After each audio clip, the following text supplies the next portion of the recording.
Shabbat Shalom, Mishpacha. This is Rabbi Simon Altaf, calling from the East with another great subject, and a great subject on basically your life, your manifesting, your desires, and as is the Shabbat, we will talk about how to better your life. And before I do that, I want to give the joke, and then I'll talk about some testimonies, and I'll talk about other things that are relevant to your life. There was a Bible study group that was discussing the unforeseen possibilities of the sudden death of the leaders of the discussion. Said, we will all die someday, and none of us really know when we die, but if we did, we would all do a better job of preparing ourselves for that inevitable event. Everybody shook their heads in agreement with this comment. Then the leader said to the group, what would you do if you knew you only had 4 weeks of life remaining before your death? Then the great judgment day, a gentleman said, I would go out into my community and minister the gospel to those that have not yet accepted the Lord into their lives. Very good, said the group leader. And all the group members agreed that would be a very good thing to do. One lady spoke up and said, enthusiastically, I would dedicate all of my remaining time to serving God, my family, my church, and my fellow man with a greater conviction. That's wonderful, the group leader commented, and all the group members agreed that would be a very good thing to do. But one gentleman in the back finally spoke up loudly and said, I would go to my mother-in-law's house for the 4 weeks. Everyone was puzzled by this answer, and the group leader asked, why your mother-in-law's home? The man answered, because that will make it the longest 4 weeks of my life. So, we continue. Now, you know that mostly when you go to churches over here in America, in UK, maybe in other countries of the world, and all the time they're talking about judgment, they're talking about hell, heaven, you're going to die, and you're going to have to face judgment, and it's terrible, and you've got to be saved, and you've got to believe in the Lord Jesus. So they go on and on and on. And what they do is they instill fear in you. And by instilling fear, that's basically their agenda. If you really think about it, what is the church's agenda? If you think the church's agenda is to save souls, which is what they claim, but half the time, all they talk about is fear.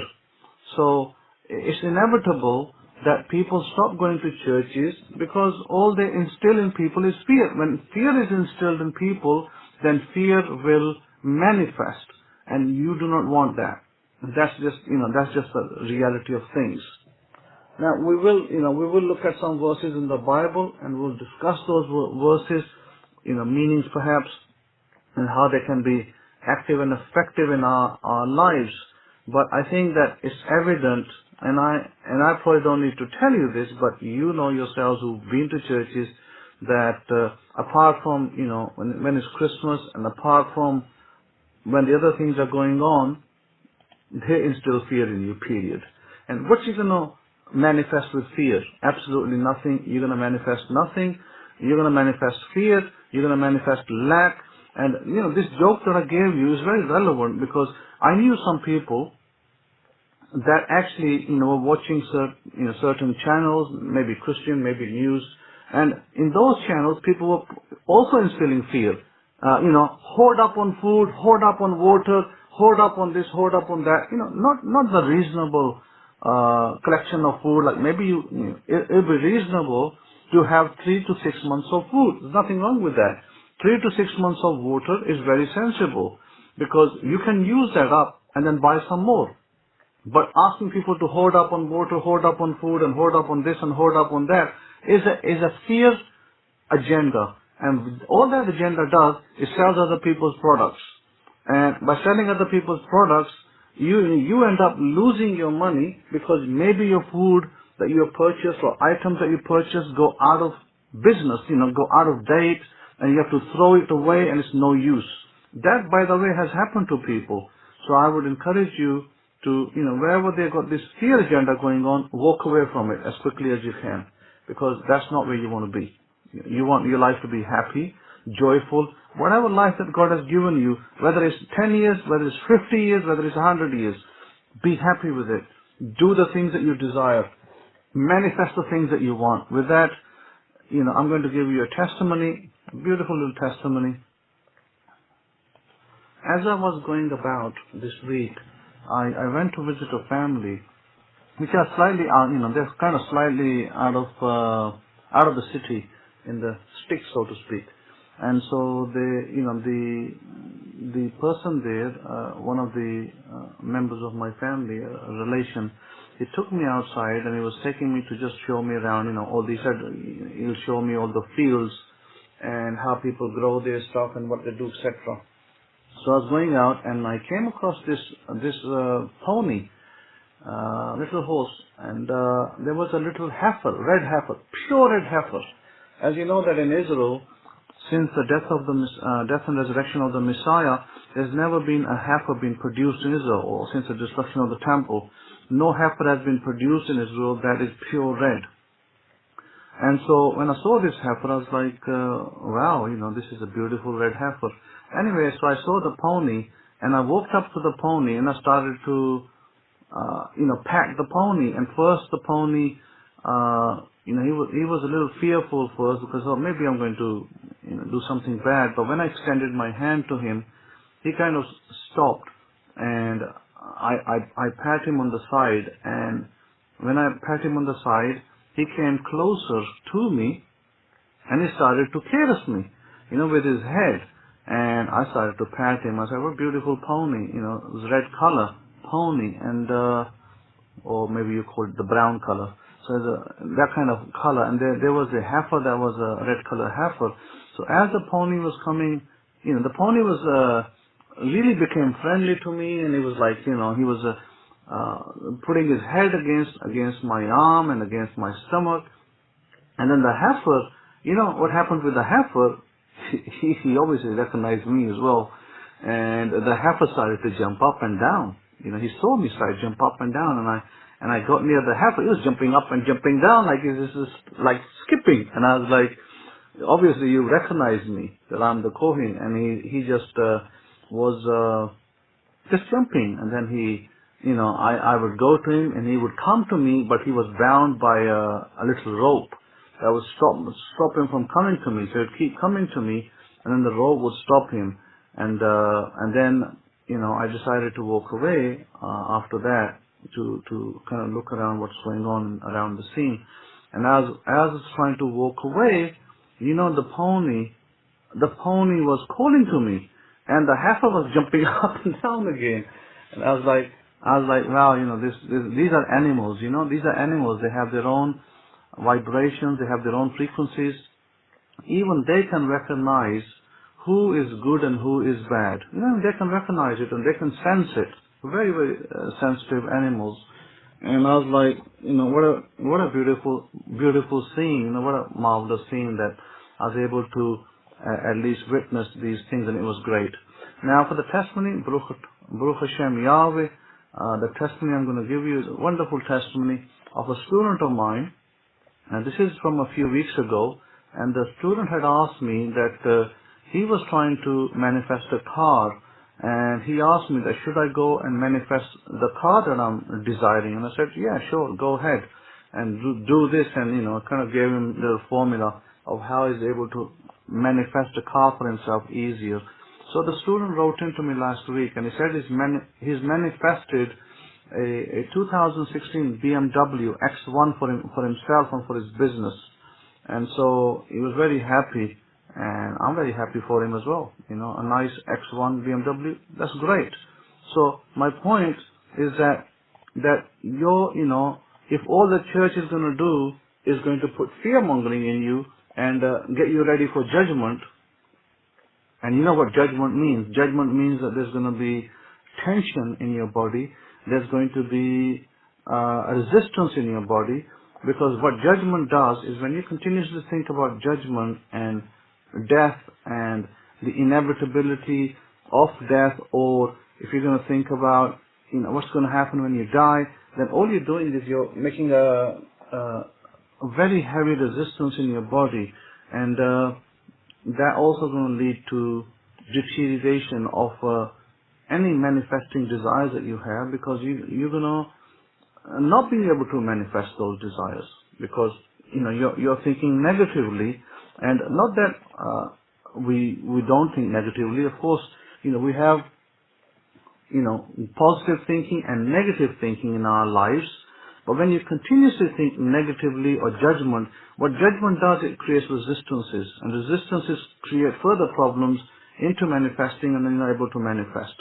Now, I spoke last week, if I remember, about manifesting, and I spoke about rewriting your past, I believe. It was, going into a past event that has happened to you and rewriting it in your memory as if it's never happened, or it happened in a different way. Like, if you had a fight with a spouse, that the fight never happened, but you lived a happy life.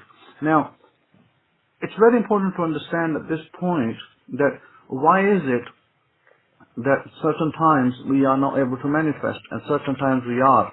And I don't know what your what your experience is, but my experience is this so far, that last week, I was thinking about foods, it's just standard foods. And one day I was thinking that I'm eating this mustard food, this mustard leaves. They're cooked and they are, they're a bit like the kale over there in America, North America. So I was thinking that, I'm eating this mustard leaves or spinach type food. And, as I discussed with you before, somebody brought that to my house. Somebody who visited the house dropped that food already cooked. Then another day, I was thinking about another food. I think it was, what was it? The second food that turned up on my door. It was another food, and then there was it was like an ice cream, particular ice cream, particular flavor. And that popped up, the one evening. It kind of like went out, and somebody said, let me buy you ice cream, and we were with this family members, and they're like, let me get you this ice cream. And it turns out that they got me that flavor. So I was like, wow, so this experiment is working. Now my third experiment was with a coffee. So I wanted to manifest coffee, and I was thinking in my mind, coffee tastes nice. Because, coffee is not the main drink over here. People here drink tea, but the tea they drink is in milk. Basically, they stick some tea into milk, pure milk, no water, and they drink it. So it's like milky tea, and I personally don't like that. I don't like drinking milky tea. I prefer the British style, very small milk and a lot more color into it and strong tea. So I stopped drinking tea over here. Like, I'm not going to drink tea. So everywhere you go for a visit, they all want to give you tea, and I'm like, sorry, I don't drink tea. It just doesn't, it just doesn't work for my stomach. My stomach doesn't like it. So I stopped drinking tea. And so one place I went to, and I was thinking coffee, and then what happens? They said, shall we make you tea? And I said, sorry, I don't drink tea. I do not drink tea. It doesn't bode well with my stomach. And they said, we'll make you coffee. Would you drink coffee? I said, yep, I drink coffee. And they made me coffee. And then I manifested coffee. I manifested 2 other foods. But this was just on foods. Just general foods. And this is just something that I was experimenting. That can I do that? Can I manifest a food? And it doesn't have to be always money and material goods like that. But I was like, can I manifest food? And the answer was yes, I can manifest food pretty quickly as well.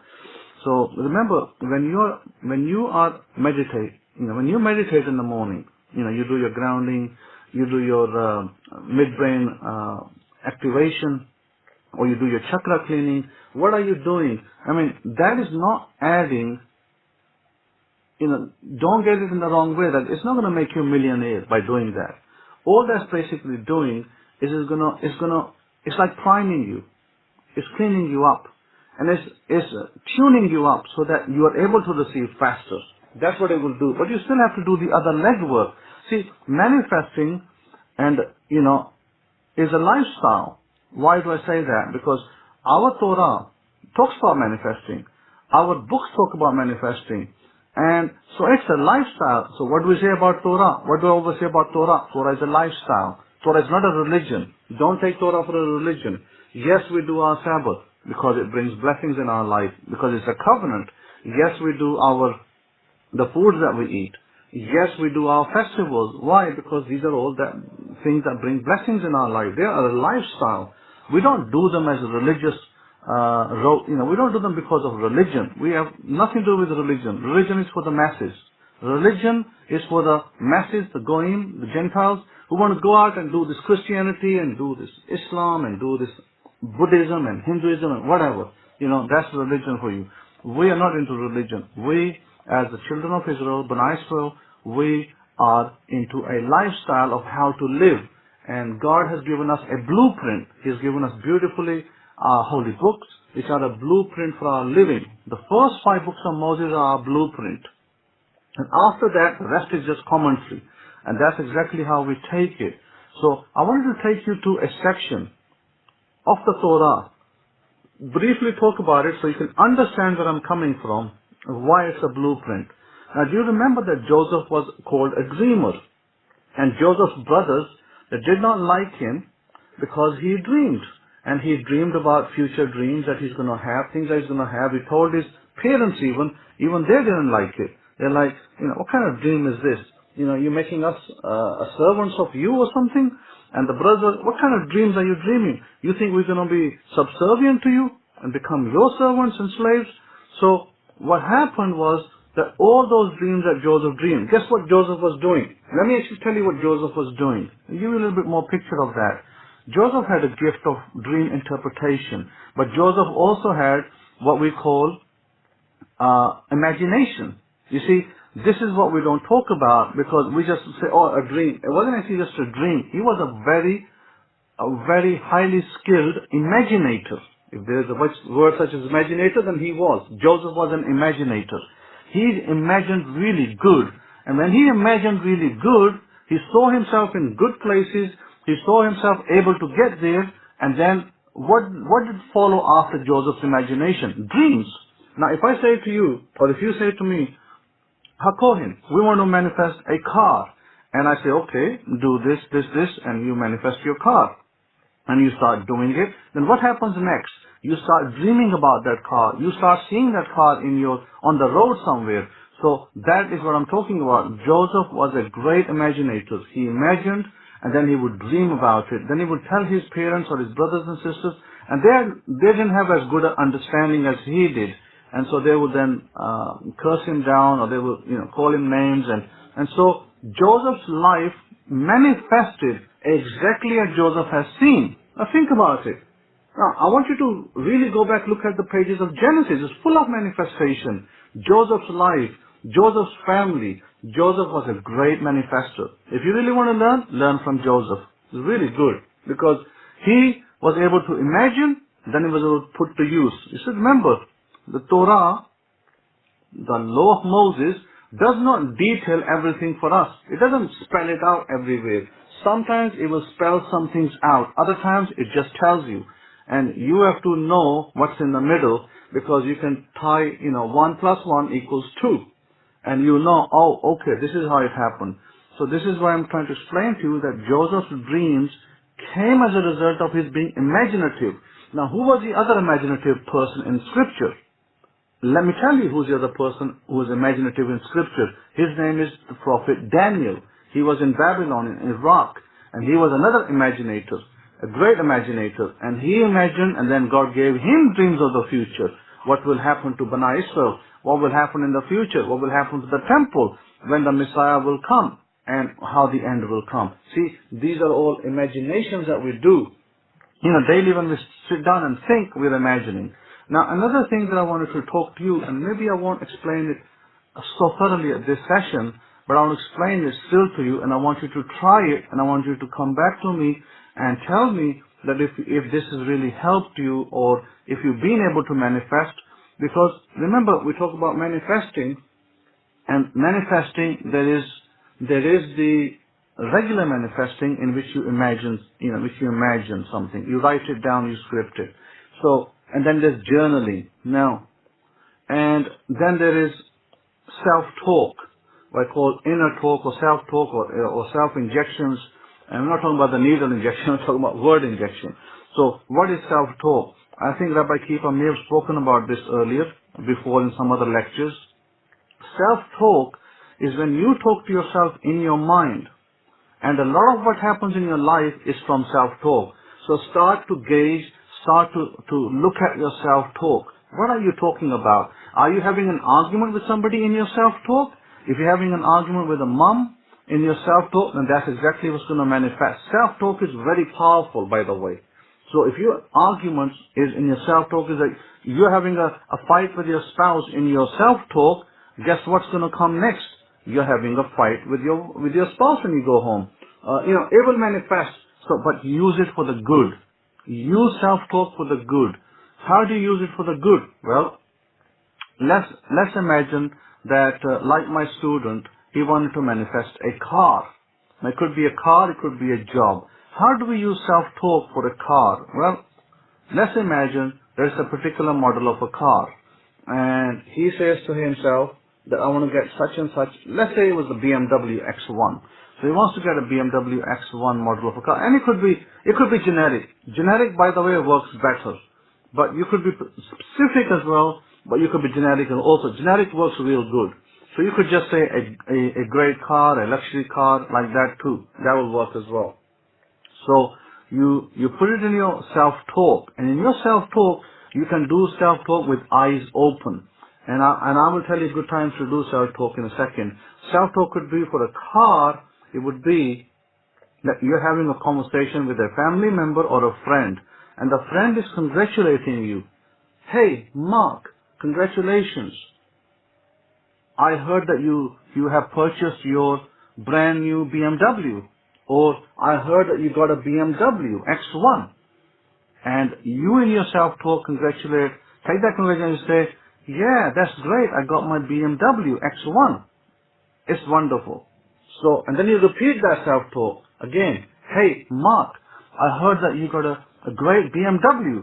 And then you say, yeah, I got a great BMW and I'm really happy. So you can keep repeating it. Keep repeating it. You repeat it 3, 4, 5 minutes daily until it manifests. By the way, that is even more powerful than imagination, where you actually close your eyes and do something. So that's another way to self-talk. Self-talk for your job. A friend congratulates you. Hey, Mark, congratulations. I heard that you got the role for the IT job in such and such company. And you say, yeah, I got that role. It's wonderful. I'm really happy.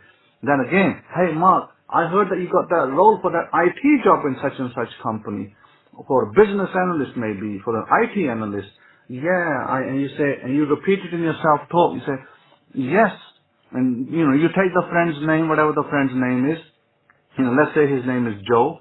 And you say, Joe, yeah, I got my, business consultant job. I'm so happy. My salary is great. And then you again repeat it. See, back and forth. You do the self-talk. The best time for self-talk, for those of you who drive often, the best time for self-talk is when you drive. Really good time for self-talk.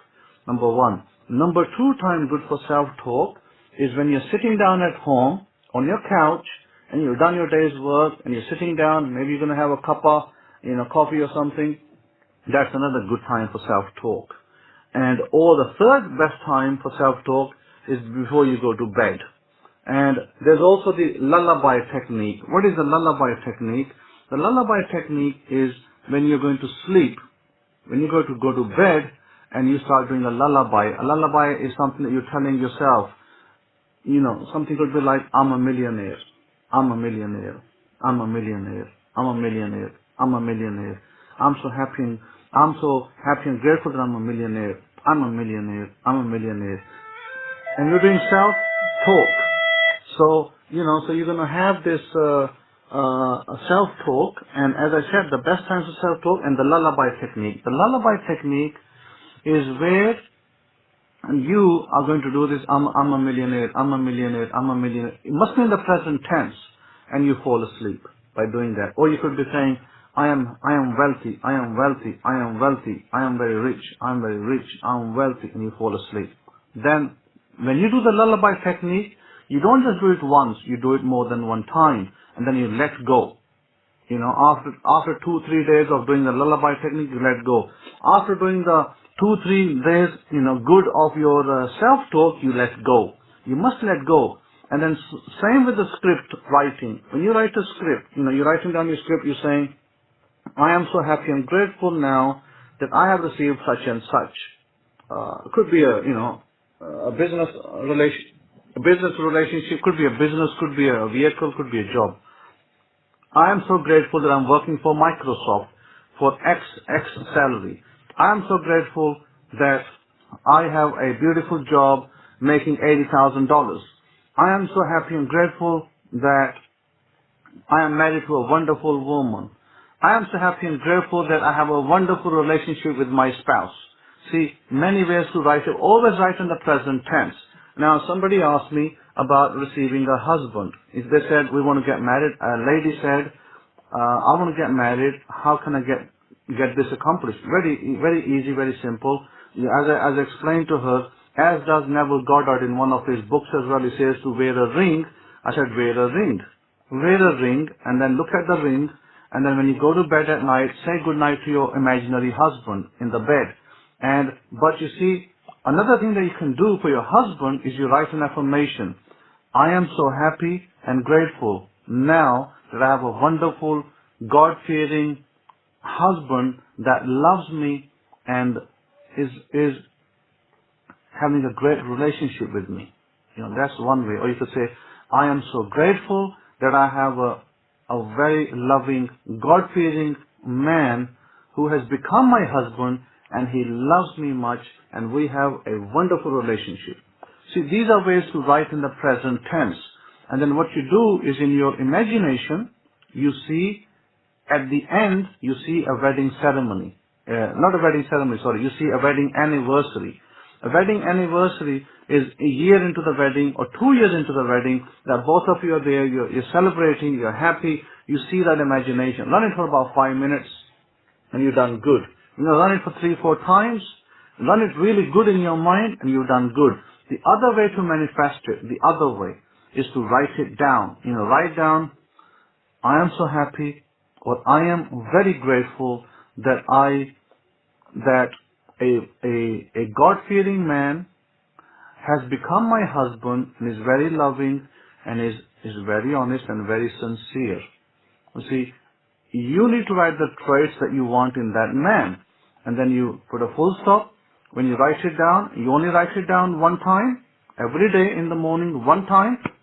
You write it for 7 days. And make sure you write it down every day. You must write it down every day. My suggestion is this.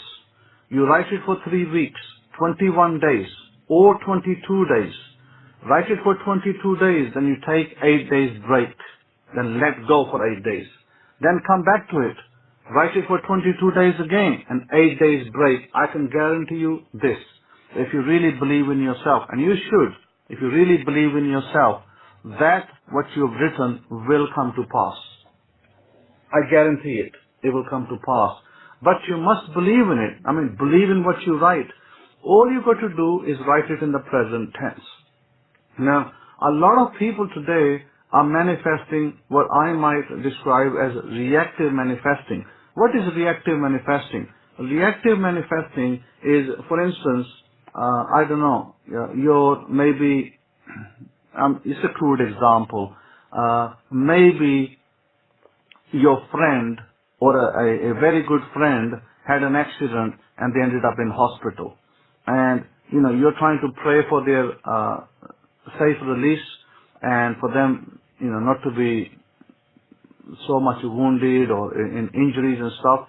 So now you start to think about manifesting their health. And then this is what I call reactive manifesting. Or reactive manifesting could be that you are at home and your roof, starts to leak, and now you're trying to manifest a roof repair. That's a reactive manifesting. So the better way to do this is to do non-reactive manifesting. And non-reactive manifesting is where you write down what you want to have. Like, you don't want a roof leak, so what do you write down opposite to roof leak? I live in a wonderful house that is very secure, and I feel very happy in this house. So you write it down. I live in a wonderful house that is very secure, and all my house items, or you can put down appliances, or you can put down structure, whatever you're trying to, manifest in a good way. My house structure is great and solid. I have a solid foundation house that is wonderful, and I love living in my house. See, that is non-reactive manifesting. In other words, you're not even going to let the roof leak appear. When you're writing like that, your roof leak is not even going to be appearing. Now, another student of mine that will remain nameless also manifested that her phone was about to go off, and she wanted to keep her phone on because if she hadn't paid the bill, I believe that it would have gone up. And I'm not sure the bill was $300 or less. Let's just say it was 300. It was it was $100. Let's say the bill was $100, and she wanted to keep the phone on, and she wasn't able to make payment, and she had to manifest the money. By the way, that's also reactive manifesting. Now, reactive manifesting does work, but it's better to do non-reactive. So what she did her visualization techniques and other things, and she manifested $300. The only problem was that the bank was closed, I think, and it was coming to a weekend, and they might shut down her bill. So I said to her, no problem, just wait, let it go, and things will work out. And her phone wasn't shut down. Normally they'll shut the phone down. So her manifesting worked, but by the way, that's also reactive manifesting. How do you do non-reactive manifesting, as I explained earlier, is that you write down an affirmation, you script it, and you say, because if the phone bill is an issue, or if the phone bill next time it comes down might become an issue, so maybe your phone is shut down, and you can write non-reactive manifesting, that you can say, I'm so happy and grateful that all my bills are paid on time. I am so happy and grateful now that all my bills are paid on time. That is non-reactive manifesting. So, I'm teaching you now advanced techniques of manifesting. These are a bit advanced techniques, and you've got to understand them. It's no point, getting into a wrong relationship. Like, you might get into a relationship, and the man is no good. Like, say if it's a woman, and she gets into a relationship with a man, it turns out the man is no good for whatever reason. He's not the right man, he's not got the right things, he doesn't tick all the boxes, and then the woman says, what do I do now? Now I need to manifest the right man, and I want to get this man out of my life. This actually happened to one of our members as well, by the way, so I'm giving an example of what actually happened in the past. So that's also now reactive manifesting. What's reactive manifesting? Now you want to get rid of that man, and you bring another man. Reactive manifesting. But if you put down the right, if you put down the right script every day for 3 weeks, take 8 days off, then 3 weeks, take 8 days off, you will bring the right man into your life. Well, you have to ask yourself, what is the right man? I can't tell you what is the right man for you, because only you can tell what is the right man for you. You might say, well, he's got to be loving, he's got to be sincere, he's got to be faithful, he's got to be charming, he's got to talk nicely to me, maybe he needs to be a cook, maybe, he needs to look, he needs to do other things around the house, maybe, I don't know, cut the garden or something, or, mow the lawn or something, whatever it is that you desire. This is just examples. And, you might say that, he's got to be God-fearing, he's got to accept the Torah in my life, and so on and so forth. There's lots of things that are add-ins. So you could then write that down and say, well, these are the things I'm desiring to have. How do I write the script that I can write daily? A short script. It's not going to be a long script. It's going to be a very short script, but you take the qualities of the person you want, and you write maybe a 1 or 2 liners for those qualities. And when you write those, then you write those out 22 times in the month. And like today is, today on the Shabbat, you look at the date, and the Shabbat date is 18. So 18 is only 4 days away from 22. So you start writing today, and you write till 22. 4 days you write, and then you skip 8 days. Then you come back to the 1st of February, start again. Now February is only 27 days generally, or it might be 28 days or 29 days in the leap year. So I believe this is a leap year. So there's 28 days generally and 29 days in the leap year. So this year February is 29 days. then what you do is you write till 22nd. Every month is the same. Write till 22nd of the month. 1 to 22. Then let go for the next, 7, 8, 9, 10 days. You don't do nothing. Don't do no writing. But you can do visualizing if you like, and you can do other things. But like I said, there's got to be a time of layoff. There's got to be a time for the seeds that you have planted. You've got to give it time to grow. And if you just keep on at it all the time, you're obsessed about it, then the seed doesn't get time to grow. So, you may not produce that what you're desiring because you're not giving it time. So you need to give it time. So you need to write. A lot of you, what happens is you veer off. You start with one item. Maybe you start with scripting, and then you go to a YouTube channel and you hear blah, blah, blah, blah, blah, from LOA teacher, and you start following that teacher. Then you go to another YouTube channel and somebody else says blah, blah, blah, blah, blah, blah, gives you another jib, and you start following that teacher. See, that is not good. Because when you're, drinking from many waters, you're going to create problems for yourself. Now let me tell you about LOA, law of attraction versus the perfect law. What I'm teaching over here is the perfect law that never fails. What you're learning out there is LOA, law of attraction. Many times it fails. And a lot of the things they say are totally wrong. Let me tell you one of the things that they say is wrong. Vibration. They say, hey, you got to line up your vibration with the universe. By the way, that is total mumbo jumbo. That is totally wrong. There's no such thing as lining up your vibration with the universe.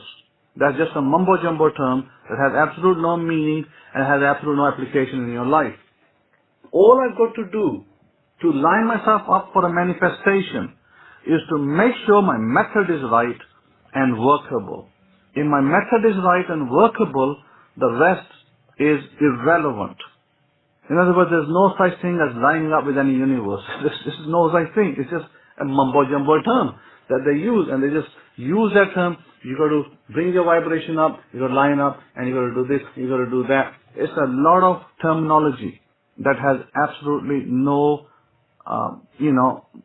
systematic method of proving it. It's never been proven. So therefore, using terms like quantum physics, quantum jumping, and blah, blah, blah, all these are unproven theories. They have no proof that they've ever been proven systematically in a laboratory tested environment. Let's put it that way. So, but what I'm teaching you is something you can prove to yourself. You see, you need to prove it to yourself. I proved it to myself, it works. You can prove it to yourself, it works. That's why I'm giving you the method.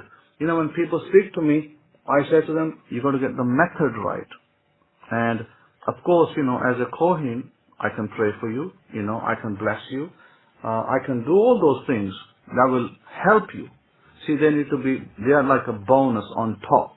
They will help you and they will push you forward, because I'll give you the correct guidance, the correct barakah, the blessings, and you will be pushed and propelled forward. That's what the Kohanim did. The Kohanim in Israel, they blessed the people of Israel, the children of Israel, to push them forward into their lives, to be blessed, to have happy homes, happy wives, happy children. That is the point of a coin in the gate. But you also have to support the coin in the gate. It's not a one-way street. You can't just say, give me, give me, give me, and where you give nothing. So you have to tithe to the coin. You have to give zadaqah.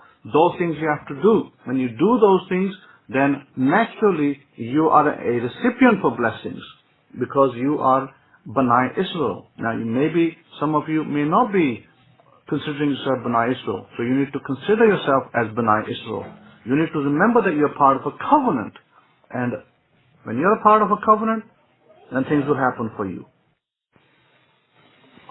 Okay, so I want to deal with the belief system over here that some of you, or maybe many of you, are carrying in America.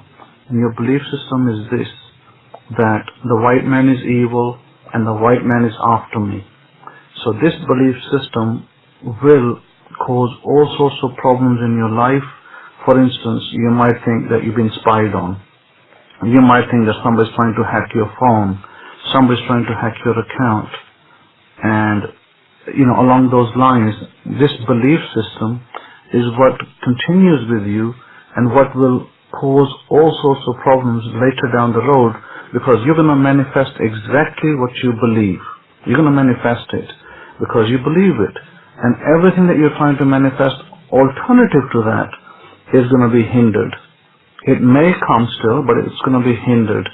So the first thing you need to do, that is if you believe that the white man is evil and after you or trying to exterminate you, then one of the first things that you need to do is deal with this belief system that says that.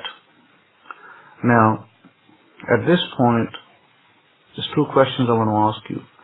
Do you want to better your life, or do you want to live with this theory that the white man's trying to kill all of you?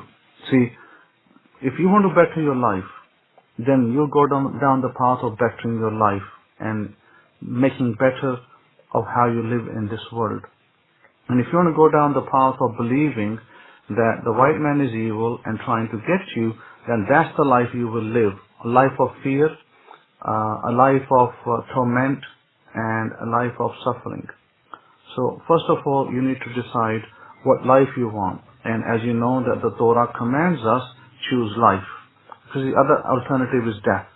So death is the belief that, everybody's trying to kill you, especially the white man. This is what's common perception in America, which I've heard from some people.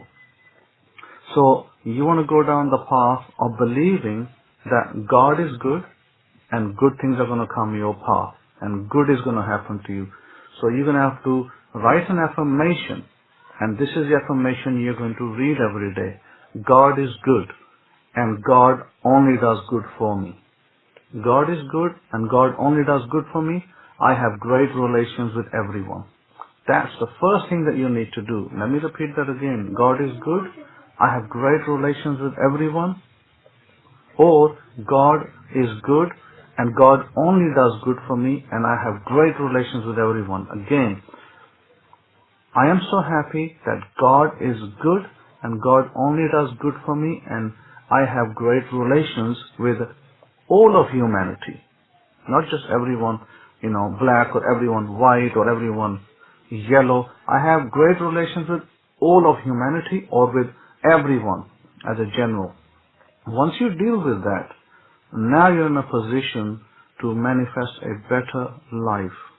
This I stress highly, that you must, a lot of you, especially black folks that are living with this idea that the white man is out to get you, exterminate you, you need to drop that. Even if it is true, even if it was true in the past, or it is true to the present, it doesn't matter, because you still have to live in the present world to the best circumstances to better your life. If you don't, you're your worst enemy. So, let's not talk about, you writing to me and saying to me, Rabbi, you don't know, and they're running this program for eugenics, and they're doing that, and they're trying to exterminate us, blah, blah, blah. I don't need to hear that, because I'm not interested in eugenics. I'm not interested in what programs they're running. All I'm interested in is that God is here to do good for you, and that's what we need to dwell on, the good that God can do for you. Once you dwell on that good, then good will come your path. If you continue to dwell on evil, then evil will follow you and hound you. So that is a absolute must that you understand what I'm saying here. So I will give you some more examples as need be, but I think this is sufficient to make you understand that we are living in a world with all sorts of things going on and all sorts of agendas. But we are not going to dwell on it. We're not interested in those agendas of who's doing what. The Chinese are after me, or the Russians are after me, or the North Koreans are after me. I'm not interested in any of those agendas. My agenda is Torah and what good God has given us through the Torah, and we're going to dwell on that always. So take that home with you. So with this, I'm going to stop over here, and I'm going to let you, mull on my information and let you absorb it, and then we can continue from here next time I speak. In the meantime, have a great Shabbat, and Shabbat Shalom to you. And over to you, Rabbi Kefa. Siddur Rabbi Hakohin for another, again, great instruction for the Israelis, for humanity going forward, on how we need to carry on with our lives and carry on living a life and carry on by being alive. How many of you are alive this day? I think it's so very important. We understand that we are alive. Now, for the early birds that were in the room, I did make this comment and did kind of, we was having some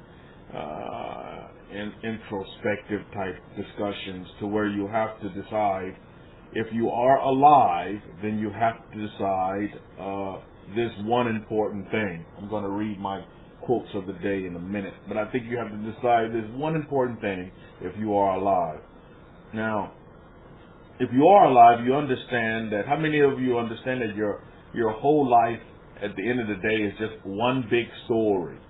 It's just like one big story, or what we would call history. Like, you understand what I'm saying? Your life is, when you sum up the life that you're living on the face of this earth, it's one big gigantic story. Some of you have more chapters in your story book than others, right? But at the end of the day, it's a one big story full of many chapters. If you can see yourself, you can see your life as a book, you'll do yourself a great service. Now, in your book, you see yourself in your book. You have many different chapters that you go through in your book. In your life, you have many different circumstances that you go through. That's just what it is. Circumstances, experiences. Some people call them problems, but whatever you title it, you have these events that you have to deal with, right? And the whole purpose of your book, when you get to the meat and potatoes and the grits and the greens of your book is based on how you respond to the stimuli, if I can use a scientific term. How you respond to what's going on around you, or what circumstance is being brought in your life. How you respond to that is what makes up the chapters of your book. Is everybody with me? I want you all to understand that. This is so unique, and when you understand your life this way, oh my goodness, I think you'll have a much more beneficial life for yourself, because you understand that you're writing a history. Now, people may not read it on the level that they read with other folks. But they should, because you're B'nai Israel. Think about it. The Hebrews have been gone from the face of this earth. Our great ancestors have been gone from the face of this earth a long time. Yet to this day, we still read their history, aren't we? Aren't we still opening their books and reading them? We do it mostly every day. When you look at humanity as a whole, everybody, these Bible-believing people that have Bibles in their house, Bible is still one of the best published books in the world. You look at they're still reading this history. So I think it's important for you to understand this as you look at your story or your history. Now, either you can dictate, you can write your history, or guess what? Somebody else is writing it for you. At the end of the day, these are the two scenarios that's happening. Either you're writing your history, or someone else is writing your history for you. And I did a survey earlier for the early birds that came into the room, and most of them stated at one time or another that someone else was writing their history. Now, if I ask you that question today, when you look at your life, at one time or another, when you look at the chapters, some of the chapters that may be in your book, at one time or another, was somebody else writing those chapters? If you can agree with me, respond, please. If you can say, yeah, Rabbi, I totally get it. I know what you're saying here. One time or another, I did not have any control. One time or another, I wasn't writing my own history. One time or another, I was, someone else was writing my history for me. I had no control because I didn't think I had control. I was just going through the motions. I was just doing what grandmama and them said. I was just doing what pastor said. I was just doing what mama said, because mama's always right. But I never really had any control. Adelia describes it like this, as going with the flow. Yeah. You swimming upstream like all the other fish do. And when you start swimming downstream, the other fish looking at you like you're crazy, talking about you, just don't like you because you're going against the grain. And when some of you have come into the knowledge of the truth, that can be pretty much your testimony right there in the chapter of your book. Is that people didn't, they didn't find you favored or favorable because you weren't doing what they were doing. You weren't going to Sunday church anymore. You didn't participate in certain events anymore. You didn't eat that pork chop sandwich with them anymore. You wasn't around the water cooler gossiping anymore. You see, so you swimming against the current or against the populace or what they call the consensus out there. Because in today's society, numbers rule, but we know that's not the case. As B'nai Israel, it's not the numbers that are important, correct, Mishpah? Numbers are not important, but yet we can get into this space to where we believe that numbers are important. We believe that we must go with consensus. We believe we must roll with what's popular when you don't have to do that. See, this is when your history is being written by somebody else because you're just going with the flow. If you watch a lot of TV, before you know it, you'll begin to agree with what the television is telling you. I mean, if you've been there for a minute. And then when you get on the ground and see things for yourself, you realize the TV mama wasn't right. The TV wasn't right. And these people really are good people. I can remember my first time before I was going to go to China. Never been to China before in my life.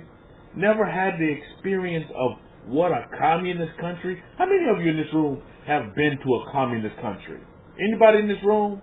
Put up a capital C if you actually been to a communist country. So for me, I had never been to a communist country. I know some people in this room, you can put up a C. I know Shane Yao is probably one of them because we was in a communist country together. Me and him reasoned together, and me and him broke bread together in a communist country. I'll never forget those memories, Shane Yao. So, but for many of you, those of you who are listening via YouTube, there's crickets in the room. Nobody put up a capital C. So for my experience with a communist country, being that I did not have none at the time, I had to watch a lot of videos. YouTube was one of my mainstays for, getting caught up with what China was because I did not know. And I tell you what, Mr. Hall, when I got on the ground and saw China for myself, it was totally opposite of what I had learned from the YouTube or what I had picked up from the commentary that was going on here in America about China, this, that, the other, and the third. It was totally different. The people are great. The food was awesome. I mean, these are just loving, kind people that are just trying to get on with their life, trying to take care of their families, and doing all the necessaries that they need to do to have a fulfilled life. People were great. Government, on the other hand, is real. That's real government. It's a real government, but they operate in that government because that's the only government they know. They don't know about, freedom. Hong Kong is giving them a taste of what freedom is like, or to be able to voice your opinion. Because they tried it one time and it didn't end too well with the Tiananmen Square event that occurred. They tried to raise up and have a opposition to what, politics should be, and that was totally shot down, literally. Not just figuratively. So you have to look at these things and just say, well, so I had to write my history. I tell you, I have a beautiful history, if I would say so myself. Wonderful chapters in my book. Chapters still that's going to be fulfilled that are just going to be glorious and wonderful. Because I decided to write my history and not let nobody else write it for me. And not just go with what, was being said out there in the waves out there, like Adelia says, just to go with the flow. I'm just not that type of individual. I've never been like that. As I go back and I look and I examine my life, I've never been like that. I've always been a dreamer, sort of like a daydreamer, because I really don't have visions at night. When I do have a vision, my goodness, it really perks up the little curls on my head. Because I don't have visions. But I do daydream a lot. How many of you going through school, you would daydream a lot? And the teacher would tell you, quit daydreaming. Stop daydreaming. Come back to earth. I would do that a lot. I would daydream a lot. And if you listen to Hakoy's lecture, which I know you did, if you listen with understanding, if you listen with the student ears, he talked about Daniel for a minute. We know Daniel was a what? He too was a dreamer, right? Just like Joseph was a dreamer. I would encourage you all in your affirmations to invoke our forefathers, the dreamers. Invoke the spirit of a Joseph. Invoke the spirit of a Daniel. They can assist you. Because, listen, any of you know this, you'll understand this. This is so true. If you have great mentors, they'll tell you this all the time. When you want to do great at something, you must couple yourself or connect yourself with those that are doing those great things already. How many of you have heard that in some kind of syntax and what I just said, in some kind of way, shape, form, or fashion from some of your mentors out there that they tell you? Is that if you want to be good at whatever specific thing you want to be good or great at, then you have to connect yourself with somebody who already is great at what you're trying to do. Anybody ever heard that before? Anybody, you aspire greatness, you got to surround yourself and put yourself around greatness at all times. And then you too will be great, because greatness will permeate to you. So your surroundings are very, very important. It's very, very important for you to understand that. Those that are aspiring and those that are successful. Surround yourself around successful people and you'll be great and successful as well. At whatever thing you want to be a great sower, then make sure you surround yourself around those who sew, who are seamstress. You want to be a great baker, then go to the local, your city, go to the best bakery in town. Google the best bakery in your town and go over there and learn from them. Purchase from them and learn from them. Then you too will be a great baker. Because contrary to popular belief, those that have these great things are more than willing to give out their information. They're more than willing to tell you their story and their history. So you can learn from them. And it's so easy to do in today's time because we have all this great technology, right? You can go to YouTube and you can find biographies and stories about people who are living. They're not dead, they're actually living. And they tell their story on how they became successful or whatever they wanted to be successful at. Successful at relationships, successful at making money, successful in attracting whatever they wanted to attract for themselves, successful in being happy, successful in starting that wonderful business. It's just a click away in today's times, Mr. Hart.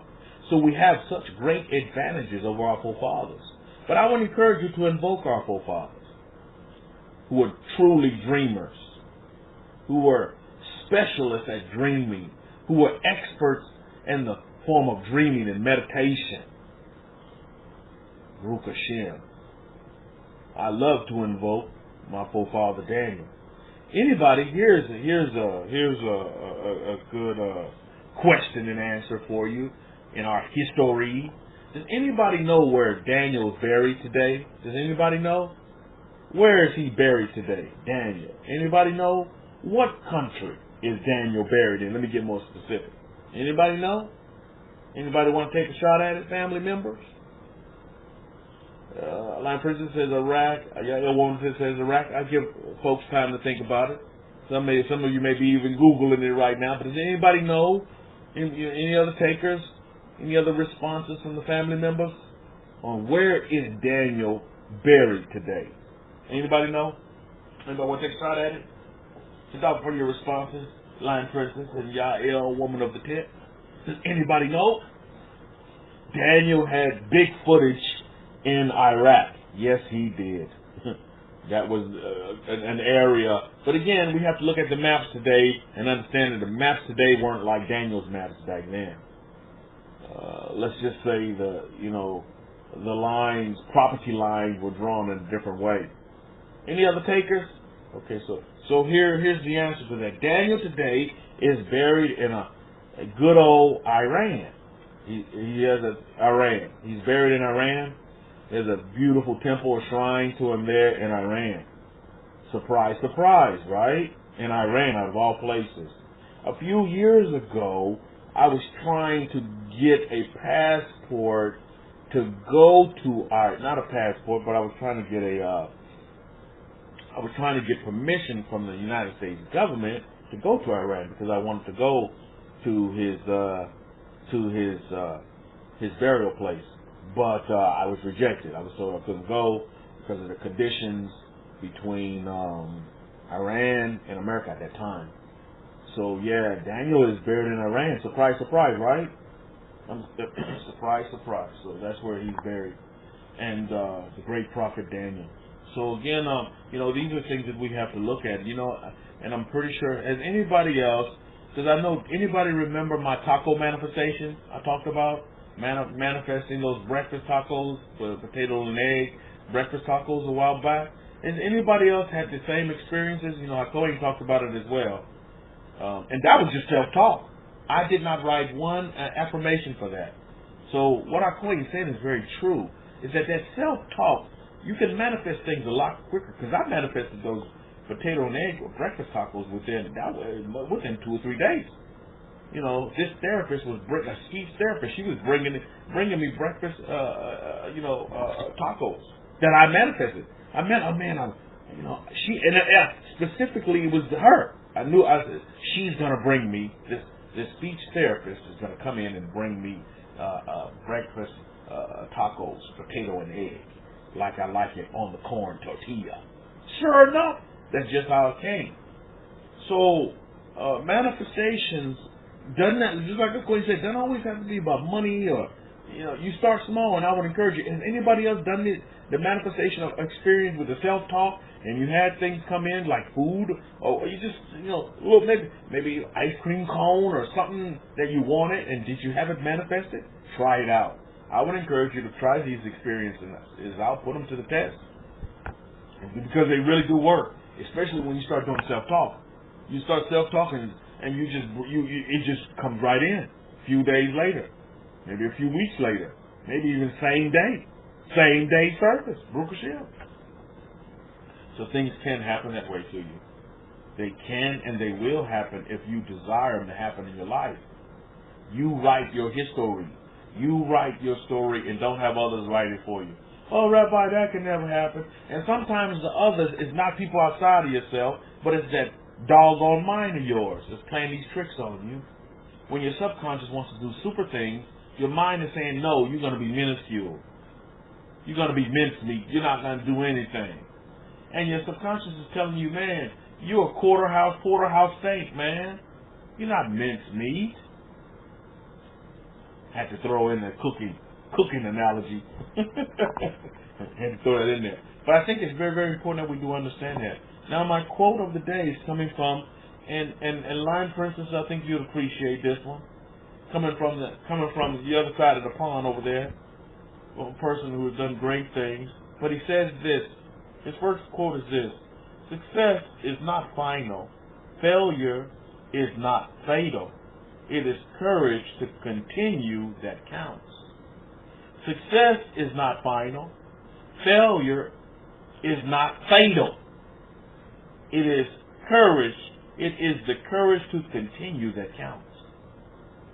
You have to continue to press on. I know there may be some chapters in your life, in your book, in your history that you wish you could just forget.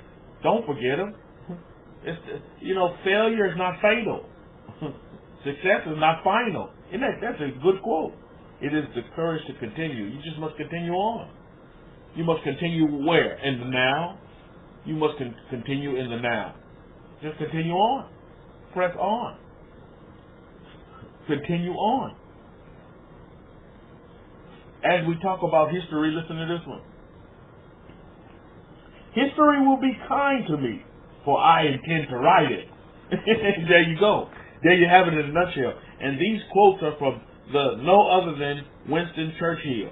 And if you're in the UK, you know who Winston Churchill is. Now, some of you here in the West, we've known of Winston Churchill only through our studies in history in high school, which they didn't touch on too much, Winston Churchill. But you in the UK, am I right, Lion Princess? You know who Winston Churchill is, and I'm pretty sure you were taught a lot about him in coming up in school as well, and history in the UK history. So I think it's very important what he says here. He says, history will be kind to me, for I intend to write it. See, he wasn't being swayed by the conspiracy theories out there and this and that and that and this.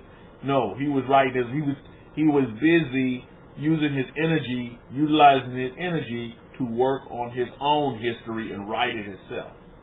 So I would encourage you all in this room this day to be of that same mindset. You listening via YouTube as well. It's to understand that you write your own history. Nobody else writes it for you. Own your history. Own up to your history.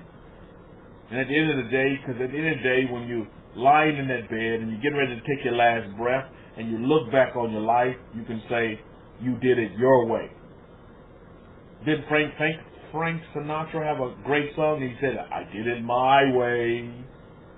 So you can do it your way. You're not sitting, getting ready to take your last breath and you're sitting in there in the bed, or you're contemplating your life as it goes before your very eyes, and you realize, my goodness, I wish I should have, could have done this. I wish I would have just listened to that inner self that told me to do this instead of listening to what Mama said and listening to what Pastor said, and had me chasing after God when I realize that God is within me. And that God has never left me and He's never forsaken me, just like He said He would. And I didn't have to go hunting down, but He was always in me. Internalize God and realize you are God's. That's when you begin to truly live an abundance of a life. Because that's when you take control. That's when you begin to take control. So you know what religion does? It makes you powerless. How many of you can agree with me? Religion makes you as the human being powerless. Do you understand that phrase that I just made? Statement?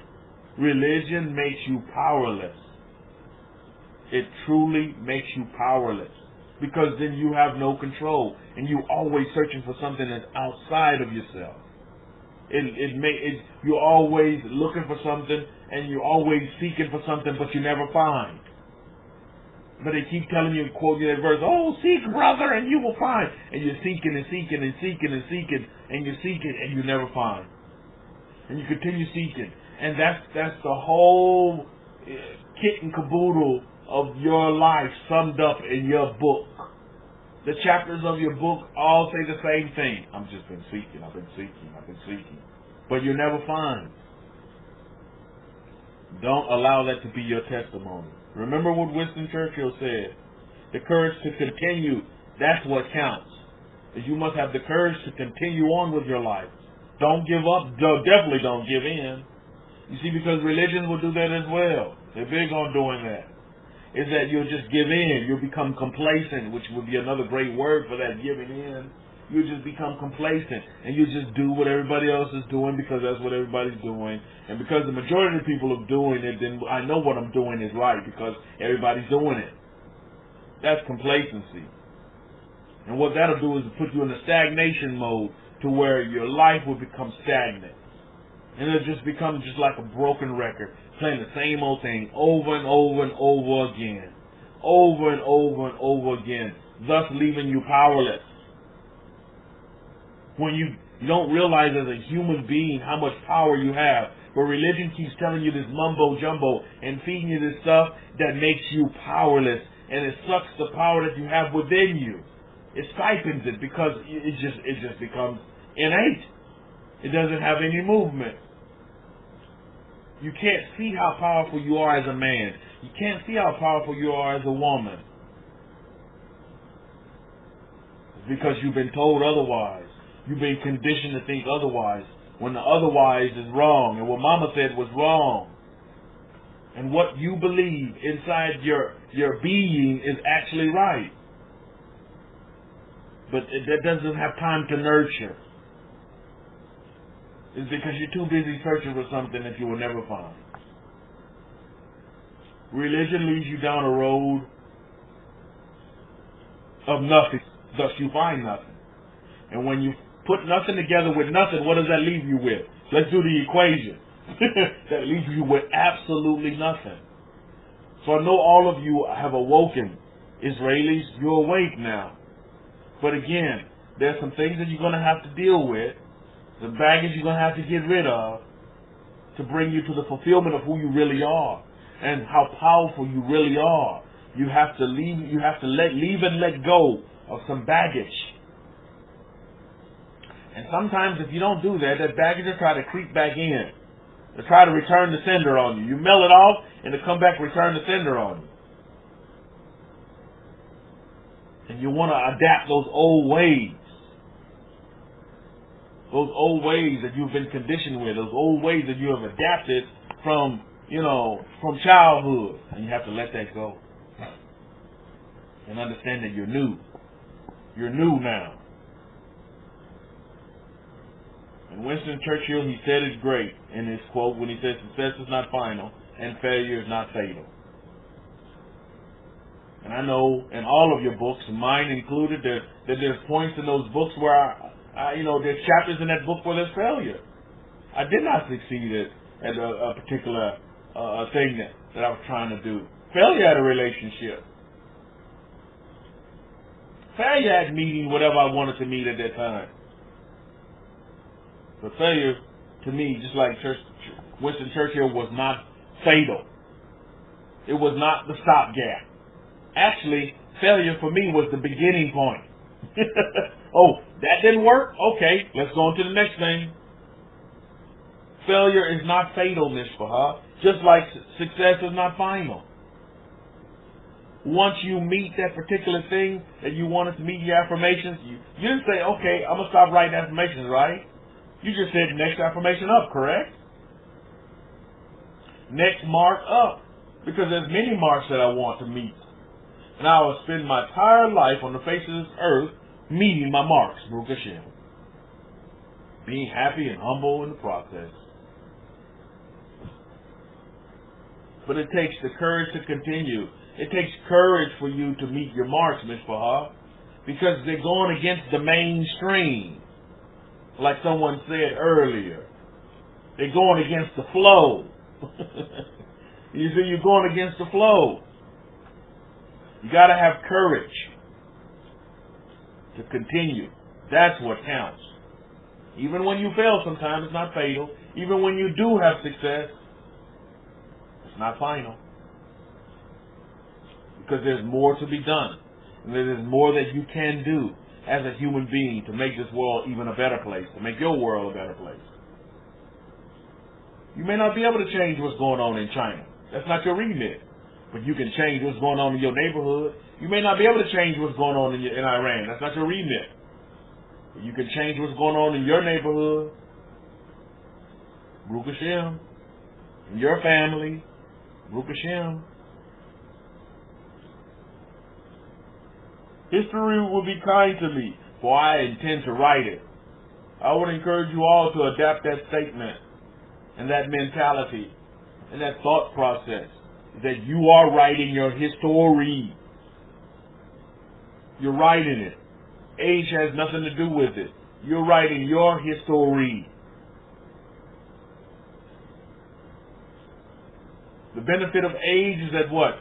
You have the ability to write more chapters. You have more experience to put in your book. You have more to pull from. That's brilliant. How many of you have heard the adage, with age comes wisdom? How many of you heard that before? Any of you? How many of you are believers in that statement? With age comes wisdom. I totally agree with that statement. Why? Because you gain more experience. You have been exposed to more experience, to more situation. Exposure. We talked about that, didn't we, Shane, y'all? Exposure is a very, very good thing. The more exposure you have, the more apt you are at success and being successful. Be it successful exposure or being it what? Or being it failure exposure. Because failure exposure is not final. Success is not final. And failure exposure is not fatal, you see. Yael, woman of 10 is saying age doesn't mean old either. Indeed, it doesn't. Age to me means wisdom, being very wise, being very smart. You're very wise. Your words are measured, and people count on your words. I'm seeing that. As now my curly locks have gone, and now I'm full of just curly grays up there on the top of my head now. And people look to me, and they ask me questions, and I give them these answers that are just thought-provoking and from the Mother Wisdom, because I tell her to speak for me. I tell her, must speak for me, speak through me. You give me the words to say, and I'm going to say them. And she does. And you know what the majority of the response is, the people that ask me things, is they say, wow, you're very wise. You're very wise. You're just full of wisdom. They say this. And I say, Baruch Hashem. I say, I give thanks to God. Because I only speak what I'm told to speak. And I only speak what I know to speak. That's what I speak. I speak what I know. And I know Torah. And I'm still knowing Torah. And that's what experience will get you. That's what long life will give you. Longevity will give you experience, Mishpah. If you're here for some religious field, you're in the wrong place. But if you're here to learn how to live a life and get assistance on how to live your life till its fullest, then you're right at home. Pitch a tent. Pull out the lawn chairs. Pour your favorite beverage. Because that's what it's all about at the end of the day. As you deal with humanity, we've been placed in these nations to do what? It's to coalesce with the rest of humanity. Not to shut ourselves and close the gates to Jerusalem. Because that's not what we're not here to do that. Because we're not even in Jerusalem. Yet, majority of these people here on this forum of the YouTube is telling the Israelis that we need to pack up and do our own thing. We need to start our own businesses. We need to do our own, for our own. How many of you heard that?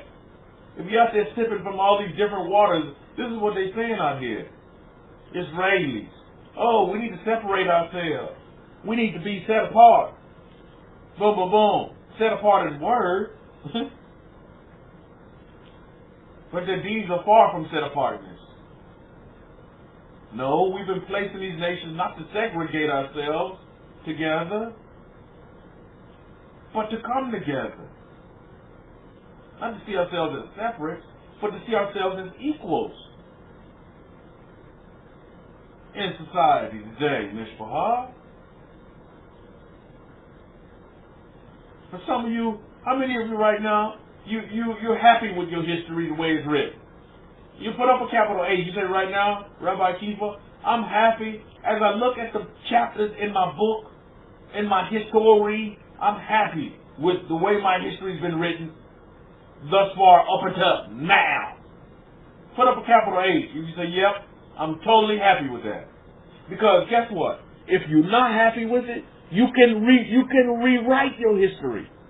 You can rewrite it. Well, you just don't know, Rabbi, what these people did to me in the past. So what? You can rewrite it if you're not happy with it. And if you're happy with your history, so be it. Because I'm happy with mine. The good, the bad, and the ugly. I'm happy with it. Because it's brought me to this point in life right now where we are. My goodness. Shabbat shalom to you, luxury class. Luxury class says all of it ties together. Now, indeed it does. And all of the facets, the good, the bad, the ugly, what it does, you know what it does? Is it makes you more experienced. Makes you more wise. It gives you more experience. So when you do open your mouth now, based on your history, you can truly be an aid and a guide for others. It's because they're going to come to you for help. Because you have something about you. You have this peace about you that passes all understanding. And people are drawn to you because you're light. This is what it is. You see? That's just what it is. Luxury class says, I've learned from when I was burned. My dog would share those sentiments as well. Pharaoh, my goodness, you know, I'm down here in Texas. I love the barbecue. Well, Pharaoh, I remember when he was just a little puppy. I remember this just like it was yesterday. I remember just a little puppy, my barbecue, it comes with all the sweet smelling savors, Well, it was just a fire going in, I'll give you one of my secrets to my barbecue, I don't tell everybody this, but I'll put it out there for you guys. One of my secrets is when I start my coals, is I throw onions in there. I cut up some red onions and I put them in my coals, in my fire. And I tell you, that just marinates the coals. You see what I mean?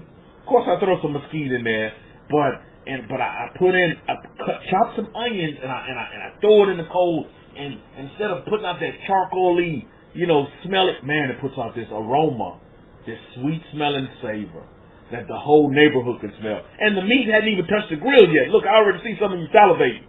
The meat hadn't even touched the grill yet. And so Pharaoh, as a puppy, he's sensory. He wants to smell the pit. He goes and wants to get a little sniff. And just like Luxury Class said, Pharaoh learned when he was burned. And so he developed he's got the scar to this day on his nose. He developed a tinged scar there on his nose because he burnt his nose. He went up smelling the barbecue pit and got his nose tinged. And still to this day, he has a little mark there. So now I tell Pharaoh hop, and Pharaoh runs 100 miles in the opposite direction. All I have to do is say hot now, because just like Luxury Class says, Pharaoh learned when he was burned. So he knows what hot is. Pharaoh will tell you in his history, he can tell you about some hot. You see? So it's very, very important that we do understand that. Is that all of it will tie together.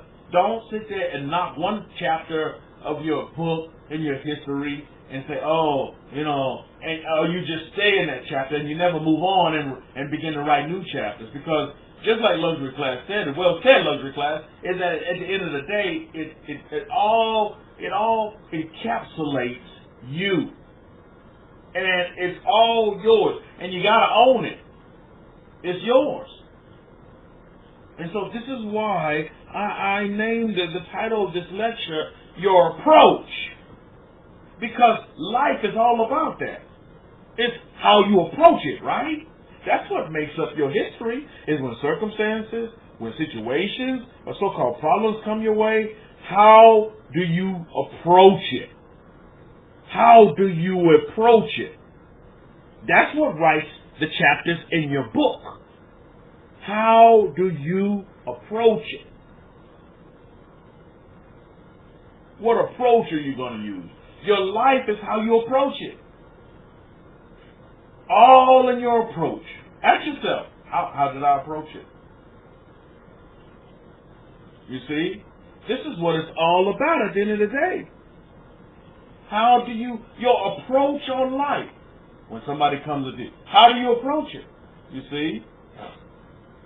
Luxury Class goes on to say, I started getting into Torah at a certain point of my life when it impacted me right away.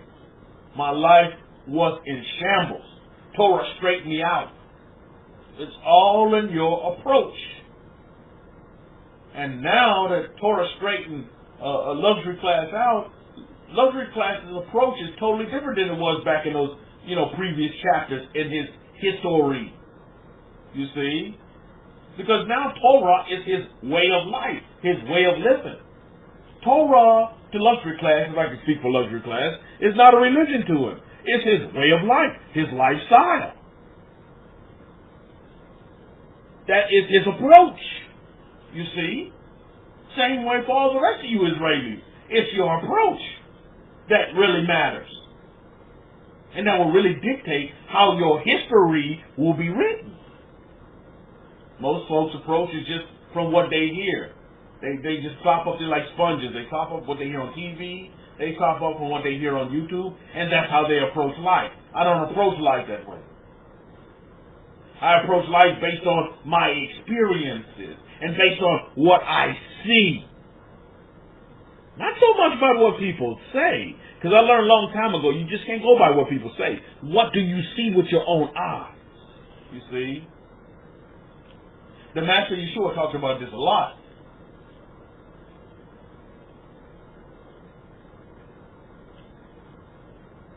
You're blind, but you can't see. You may see, but you're blind. You're blinded. So it's all in your approach, Mishpachah. How you approach the situation. Now let's begin to open up the book of Exodus. How many of you are familiar with Bob Marley? How many of you heard his song Exodus? That's a good song. Movement of Yah's people. How many of you? Is it just me? Any of you heard Bob Marley's song Exodus? You need to listen to that song. It's a really good song, right, Eddie? Exodus. Movement of Yah's people. Beautiful song. Exodus. It's the movement of Yah's people. And again, in our history, the books of Exodus talks about the movements of Yah's people, of the Hebrews, going from one place to another place to another place, going in circles, literally, figuratively as well. The movement and what happened in those movements, that's what life is about. The minute life stops moving is the minute that you die. There's always movement in life. The question is, are you moving with it? You understand what I'm saying? Let me tell you, if your heart that's within your body stops moving, what's going to happen to you? That's when life stops, as you know it. Correct? If your heart stops moving right now, I'll see you in Abraham's bosom, because that's it. Life is about movement and rhythmic movement once you begin to understand that. How many of you know your heart beats it in a rhythm? It's all about movement.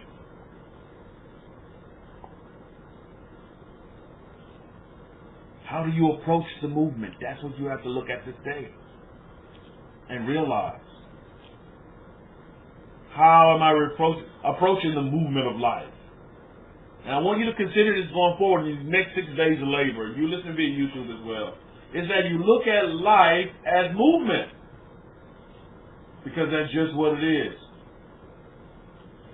You're moving through life. How are you moving? How do you approach the movement through life? Use these 6 days of labor as a great assessment, as a great teaching tool for you to see how do you approach humanity as a whole. Because, you know, you're going to wake up approaching things. You got to approach yourself first. When you look at yourself in the mirror, man in the mirror, have to look at yourself in the morning, brush your teeth, make yourself look good. That's approach number one. Approach number one comes from within yourself. You wake up and you prepare yourself. You ground yourself to Mother Earth. You get grounded and you prepare yourself to initiate great things for your whole day by just how you start your morning. Remember, Mishpachah, you write your history. If you don't remember anything else I said this day, I want you to understand this. You need to write your history. If you're not writing your history, take control of it and begin to write your history. Just like Winston Churchill said, history will be kind to me, for I intend to write it. Too many times we focus on past history, especially here in America. You know, our Koyi talked about this in his lecture, and we say that. That's a great example of what he said in his lecture. And we get stagnated there. And our approach is just on the past. Oh, well, the white man did this to me. I can't do nothing because the white man kept me down and I'm still waiting on my reparations. Because, you know, we built this America and we haven't got paid for it yet. It's the white man that's keeping down. He's trying to kill us all. Well, newsflash. People try to take other people out is nothing new. This is old. This has been going on since the beginning of time. And if you read Exodus, you'll see that. We're going to get to that in a minute. So the so-called conspiracy theory about one people trying to take out another people, that's old news. But what's happening in between all that is that you need to live your life.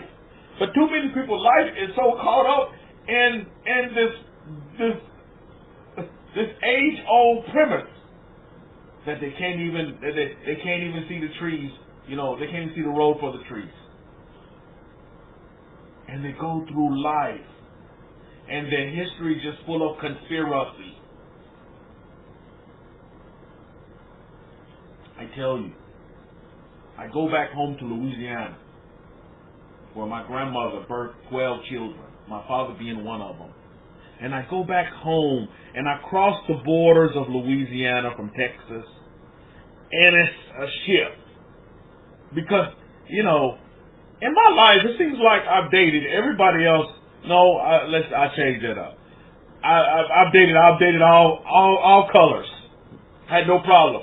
A woman is a woman to me. I don't know for the rest of you men, but a woman is a woman. I don't look at color. I look at character in a woman. So I've had many different colors. So when I go to Louisiana with my girlfriend or wife, and they don't have the pigmentation of brown like I have, I get these weird looks in Louisiana. I mean, you know what I'm talking about. If looks could kill, I'd have been dead a long time ago. If looks could kill, I'd have been dead a long time ago, Mishpachah, going to Louisiana. Because they look at me, oh, you're not supposed to be with that woman. Why are you with this woman? Why are you with this Mexican woman? Why are you with this white woman? Now, it's why are you with this Chinese woman? We don't like the Chinese. And I can see it. They don't say it, Mishpachah, but you know it. I sense their energy. And what do? I just keep on going on with my life. I don't sit here and let them dictate who I'm going to marry. Because I didn't marry somebody with the same pigmentation, skin color as me, then I'm wrong. I'm seeing evil in their eyes. Or they look down on me. Or they actually hate me. There's a spirit of that in Louisiana, man. And I guess that's why I don't go back there too often. How many of you know what I'm talking about? Because I don't want to surround myself in that kind of environment. You know what I mean? I don't want to surround myself. If people could come outside of their little bubble and realize that America is the nation of immigrants. There is nobody that's here that's not an immigrant except the Native American Indians. Period. You don't have that in you, then you're an immigrant. Come on, man. Come on, man. You see? So again. So again, here we go. Here we have it. You see, but I don't let people write my history for me. I'm going to write my history. My history is for me to go way to China, and I'm going to make sure I tell my son Nakshan this story so he can pass on our history.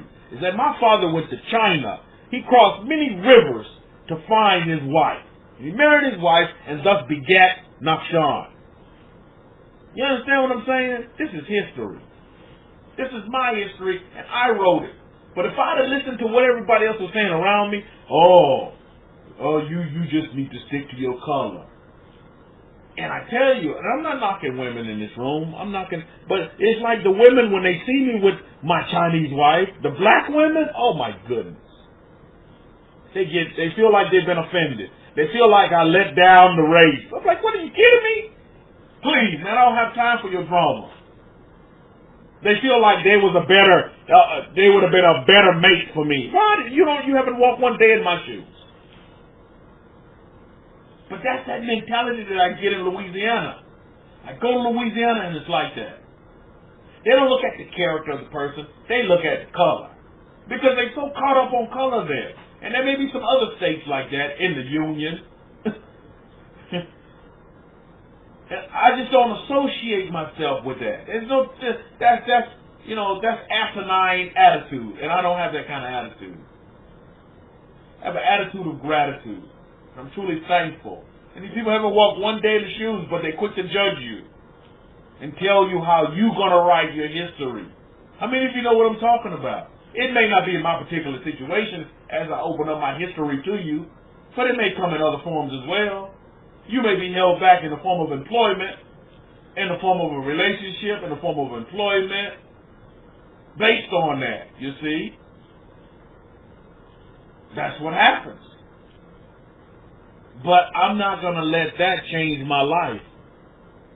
I'm not going to let them write my history for me. Oh, well, oh, honey, I got to divorce you because you're Chinese and I don't want to go back to Louisiana and have everybody resent me because I married a Chinese national. Are you kidding me? I could give two hoots about that. You see, luxury class said that happened to me up in the north. My ex-girlfriend was half Jamaican and half British. Beautiful. Oh, I bet she was. We were dining out and people had looked at us strange. Oh, indeed, they will. They'll look at you strange. Why? It's because they have a problem with their history. So they're trying to write your history for you too. But that's what happens. I want you all to take control of you. I don't care what other people say. Don't let them write your history for you. You want to be successful, whatever you want to be successful at, be it and do it. And who give two hoots about what you're supposed to be and how you're supposed to stay low because you're a man of black and brown skin. You can't be successful and you can't be a billionaire and you can't be a millionaire and you can't be whatever you want, CEO, CXO, XYZ, whatever names and titles you want to put behind yourself because you're black and brown. Don't let them write your history for you. Or the same way they're telling you, well, because the white man kept us down, we can't do it. They didn't keep me down. The white man is my friend. The white man is my brother. The white man didn't keep me down. Only person that's keeping me down is yourself. And I refuse to keep myself down. I'll keep myself humble and meek so that my God can raise me up to points on high. Because he is the most highest. And I have the DNA of the most highest. So what positions do I need to be in? High positions as I remain humble. Baruch Hashem. Success, how you want to see it, is how you want to see it and how you will be it.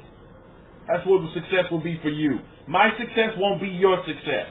Your success will be the next family member's success. But at the end of the day, we're all successful. Let's get into Exodus, the movement of Yah's people.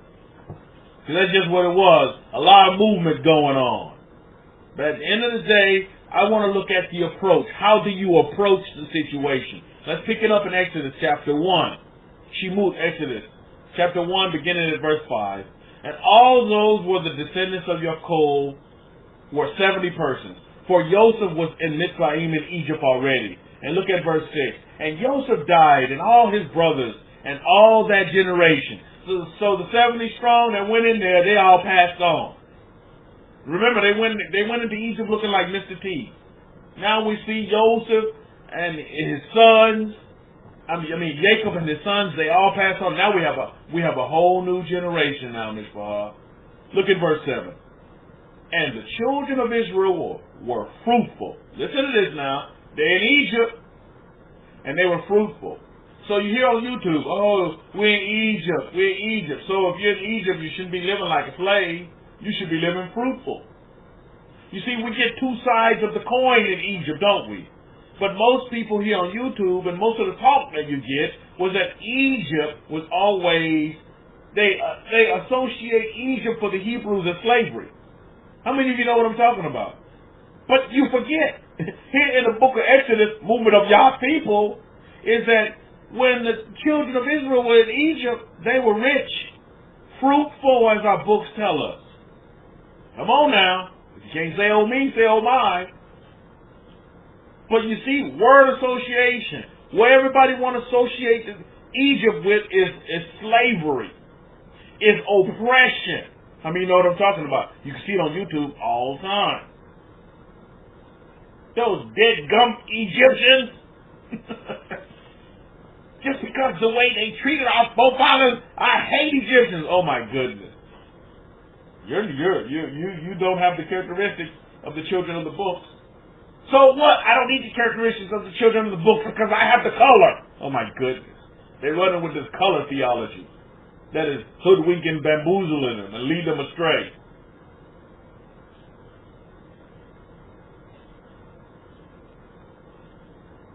So here we go. So it says in verse 7 of Shemut of Exodus chapter 1 that the children of Israel were fruitful and blessed abundantly, multiplied and grew exceedingly mightily, and the land was filled with them. Sound familiar, America? Sound familiar, America? I want you to listen to this.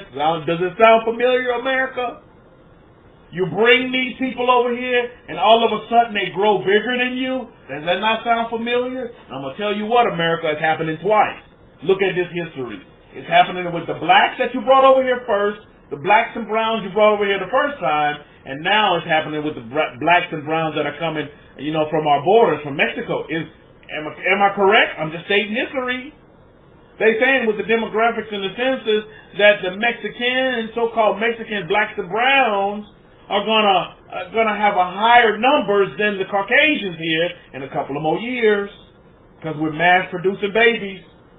Am I correct or am I wrong? Is that not the fact for America? I'm just stating the facts. I'm just letting you know what our census says. I'm just letting you know. I'm just letting you know what our census says. Just letting you know is that the numbers are being produced with the blacks and the browns. That's the numbers that are having babies. As a whole, America, we're on the decline with our production of babies. But with the numbers, when you crunch the numbers and you go inside the numbers, because I'm a numbers man, when you go inside the numbers, you realize that's the population of Caucasians that's lowering with the outbirth of children. Whilst the Mexicans, so-called Mexicans, blacks and browns, they're having babies like crazy, no problem. Sound familiar? This is why I stated to you earlier. This thing with, trying to do away with people, this is old news. This has been happening since Cain and Abel, am I correct? Come on, man, this is history. Nothing new under the sun. Mishpah. So the children were fruitful and blessed abundantly in Egypt, multiplied in Egypt, and grew exceedingly mighty in Egypt, and the land was filled with them. Does that not sound familiar, Mishpah, America? So when my father told me that history repeats itself, I totally agree with him. Israel was going around in circles, exodus movement of y'all people, going around in circles, just like history is going around in circles and circles. Circles and circles. It's just repeating itself. Do you see it? It's just repeating itself over and over again. Over and over again. And I tell you what, luxury class, and to piggyback on what you said with your relations with your ex-girlfriend, I tell you, the mixing of two cultures makes some of the most beautiful children. Does anybody agree with me? When you mix two cultures together and they beget children, those are some of the most beautiful children you ever want to see in your life. The reason why I can say that is because I have one. Nakshan is the most handsomest baby you ever want to see. I look at that baby and I'm like, my goodness. The product of mixing makes some of the most beautiful babies you ever want to see in your life. Now, not that I've ever seen an ugly baby, but I'm just saying, some of the most beautiful and perfect babies, people you want to see, are mixed. Now, that brings me to this question. I know all of you can answer this. How many of you in this room are mixed? I'm telling you. How many of you put up a capital M if you say, I'm mixed? Put up a capital M. Because I'm telling you, all of you in this room need to do it. Because you all mixed. There's nobody here that's 100% anything. Come on now. Come on now, luxury class. Let me see it. Ain't nobody in here 100% of anything. You all mixed. You are all mixed. I'm telling you. Whether you believe it or not, you are all mixed. That makes you all beautiful. You all mixed, man. You see? Unless you want to fall up in some of that skinhead theology, say, oh, we need to get 100% this. Ain't nobody 100% anything. you all mixed. And that's just what it is. But when you bring these two, see, this is why, there you go, luxury, 100% human.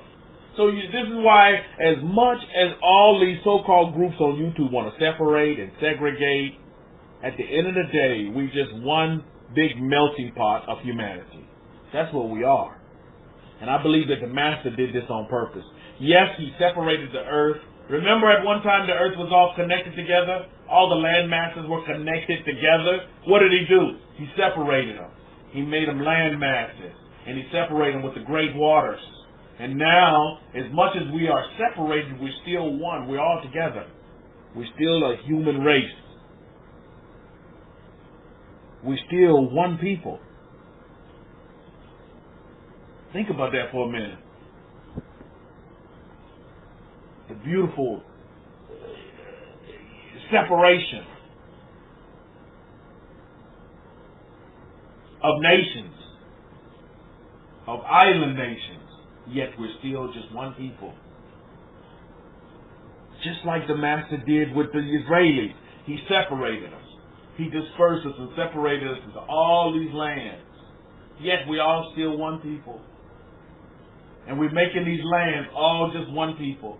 Have the understanding of that process, and not to have the understanding that, well, we have to separate ourselves and segregate ourselves, and we have to hate you because your numbers are bigger than ours, and because your color, and because we're going to be jealous of you because you have more money than we do, and you multiply, and you're taking up our resources, and blah, blah, blah, and blah, blah, blah. We're just one people. This is old news, as you can see from our history. Look at verse 8 of Shemuth of Exodus chapter 1. Now, there arose a new king over Mitzrayim, over Egypt, who did not know Joseph. And see, that's where we find ourselves right now. We get a lot of people right now that just don't know. They don't know any better. And you don't judge them and don't condemn them and put them down for not knowing. Matter of fact, the thing you should do is just the opposite, Mishpah, you listening via YouTube, is you need to show them compassion. Say ignorant. That's just what it is, and I mean that in a humble way. They just don't know. A king rose up, just like Luxury Class talked about. They had a new king. Pharaoh didn't like this. This Pharaoh didn't like. He's a new king. He didn't know. New generation of Hebrews, they didn't know. Now I'm pretty sure their ancestors passed on their history to them. But sometimes that history can get kind of forgotten about. When you're living like the Kardashians there in Egypt, and you got all of this wealth, and you're multiplying, man, you put all of what your forefathers said to the side for a minute. Can you kind of get into the head of our ancient Hebrews here for a minute? You're like, yeah, I know what grandmama said, but I was born into this wealth. I was born into this prosperity. I was born into this in Egypt. That's all I know. I don't know about famine and not having no food, and I don't know about that because I was born into this. You see, here we go. So then a new king arose who did not know Joseph. Look at verse 9. And he said to his people, look, the people of the children of Israel are more mightier than we. The people of the children of Jacob are more mightier than we. Come, let us deal wisely with them then in verse 10. Come, let us deal wisely with them, lest they become large. And if it comes to be in the event of war, that they may also join our enemies and fight against us, and so go up out of the land. I'm going to stop right there. Do you see what's happening right there? What our Queen talks about in this lecture is the exact same thing that was happening in the ancient times as well. Is that people were hating on another people, jealous of another people, not happy with another people. And so what did they want to do? Take them out, oppress them, put them down. But no, what these people said actually happened. If you read verse 10, it did happen. It just as they said it, is that Moses came in, told these people that they don't have to be there anymore. The people agreed. Some of them agreed. Some of them fought it because all they knew was this new generation All they knew over a passage of time is just what? We build bricks. We make bricks. We make bricks. We make bricks. We brick makers. We make bricks. We slaves. We slaves. We slaves. That's all they knew. The mind has the capacity and ability over time, when you do something repetitive, it just becomes just like that. This is why it's so important that you control that wonderful tool of a mind of yours. And you feed it positive things, and you feed it the things that you want, because over time, that's what it'll be. Your mind, it just becomes that. How many of you ever heard, you are what you think you are? Because that's what you are. You ever heard that before? You are what you think you are because that's what you are. That's why you say, I am whole. I am complete. I am abundance. You are what you think you are because that's what you are.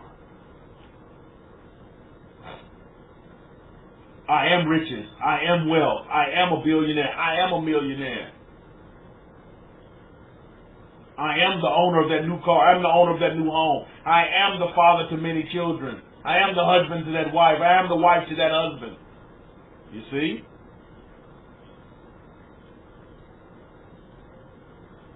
But when you begin to do something over a period of time and repetitive, it becomes over and over again, that's what you become. So this is why the people had the mentality, man, look, we brick makers, we make bricks, we enslave, we in bondage, that's what it is, period. But wait, no, your forefathers came in and they were living like the Kardashians. What, do you remember those? Oh, no, that was for another time. Luxury class put it a great way, as creatures of habit. What you habitually do is what you habitually be. How you habitually think is how you habitually become. This is why it's so important and relevant that you take control. And that you take control of your history and don't let others do it for you. This is why your approach is so key. And if you note, at the end of the day, when you get to the meat and potatoes of what the Kohen and the Gate is teaching us, is he is teaching us how to approach things. How to approach the Torah in 2020. The Torah of Moses. How do we approach that? As dreamers. So we're going to approach it as dreamers, then we have to know how to dream. I wrote something down. Well, I was going to write it down, but I just remembered it. I had not Sean in my hands earlier, putting him to sleep. But I was going to write this down, but I do remember what I was going to write down. I was going to write down, boy, I sure didn't know how to pray. I really did not know how to pray. How many of you know what I'm talking about? I was listening to our Kohen's lecture, I was like, wow, I was looking back on my life, I was like, man, I really didn't know how to pray. I was taught how to pray wrong a long time ago. How many of you agree with that statement and can empathize and sympathize with it? Is that I was taught wrong, I was wrongly taught how to pray a long time ago. Like, the formula that I was given for praying was wrong. It was dead wrong. But I realized that now, I know how to pray. Praying it's like my praying is effective now. When before all those years my praying was not effective. I reaped no benefits of my prayers because I was praying wrong, thus necessitating into nothingness. I was getting nothing out of my prayers. How many of you have been there, done that? You're like, wow, yeah, I remember those days. When you're just praying and praying and praying and nothing's happening. Nothing is happening, but you're still praying. And you're praying it, and it's not effective. And it's not availing me much. How many remember those days? Yeah, just mouthwash and mouth words for me, luxury class. You just praying, and my prayers had no effect. And availeth me nothing. Didn't avail me much. It availed me much and nothing. And I'm like, wow. I just realized, man, I really didn't know how to pray. Now I get it. Now, thanks to the Kohen and the Gate, I get it. And my prayers are effective now. My prayers are fruitful now. Because now I have the keys. I have the approach to prayer. I had the wrong approach to prayer back in the day. I was just doing what everybody else was doing, right? You see? Letting other people write my history of prayer. Now I effectively know how to pray. And I'm teaching it to my daughter, and I'm teaching it to my son. My daughter comes to me, what do you want? No, I said, well, what do you want? She said, well, I want to do this. I said, well, see yourself doing it now. Dream about it. All you do is think about it. That's how you pray. I said, I want you to become a great dreamer. Imagine yourself doing what you want to do, and then you will do it. And just keep imagining yourself and get that feeling of how it feels of just being there, and you smell you smell it, and you can touch it, and you can feel it. See yourself being that success that you want to be in that particular thing you want to do, and you will do it. That's prayer. Do you know that's prayer? That's effective prayer. Fervent prayer. But you know, you get that Christian bag and you want to come in. The prayers of the righteous availeth much and blah, blah, blah. Well, I guess I wasn't righteous at the time, huh? Because my prayers availeth me nothing. Why? It's because I wasn't doing it the right way, Mishpahah. You see? And I'm pretty sure our forefathers, the children of Israel, because they were the children of Israel at the time. They just wasn't Israelites. But they were the children of Israel because Jacob's name was Israel during that time as well. So remember, sometimes Jacob's name was Jacob, sometimes it was Israel. It just depends in the Torah. And it depends on the character of Jacob at the time, or the character of Israel at the time. But you just imagine the children of Israel. They're making these bricks every day. Slaving and bondage, as they called it. You think they had time to pray the way we thought prayer was? Or did you think they had time to do a lot of self-talk during the day as they're making these bricks and they say, you know what? One day, our God is gonna redeem us. Our God is gonna redeem us. We will be redeemed. And we'll be rescued from this. One day.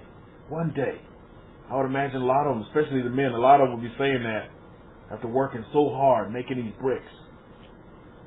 One day, it's going to happen.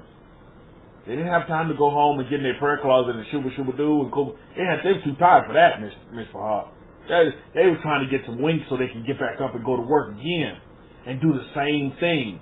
Like Leslie Class talk about, creatures of habit. But then we read in our Torah where the Master said, oh, I've heard your cries.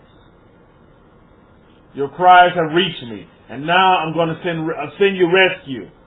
I'm sending you redemption now. I'm going to take you out of that. And this is how I'm going to do it.